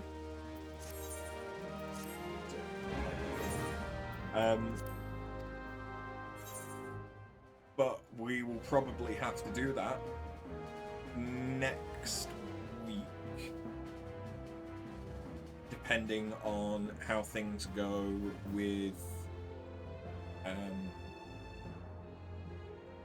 Final Fantasy VII Rebirth. I don't know how much content is left for us in Rebirth, but if we finish that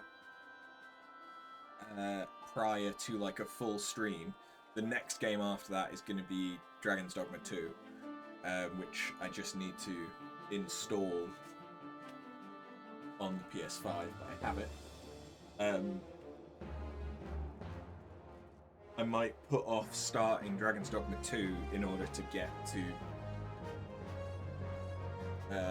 Heaven's Ward, but it depends how much time there is in between like us finishing Rebirth and the next like weekend stream. Anyway, thank you for watching, and I will catch you in the next one. We will be back tomorrow with some Final Fantasy VII Rebirth. Have a good one. Later.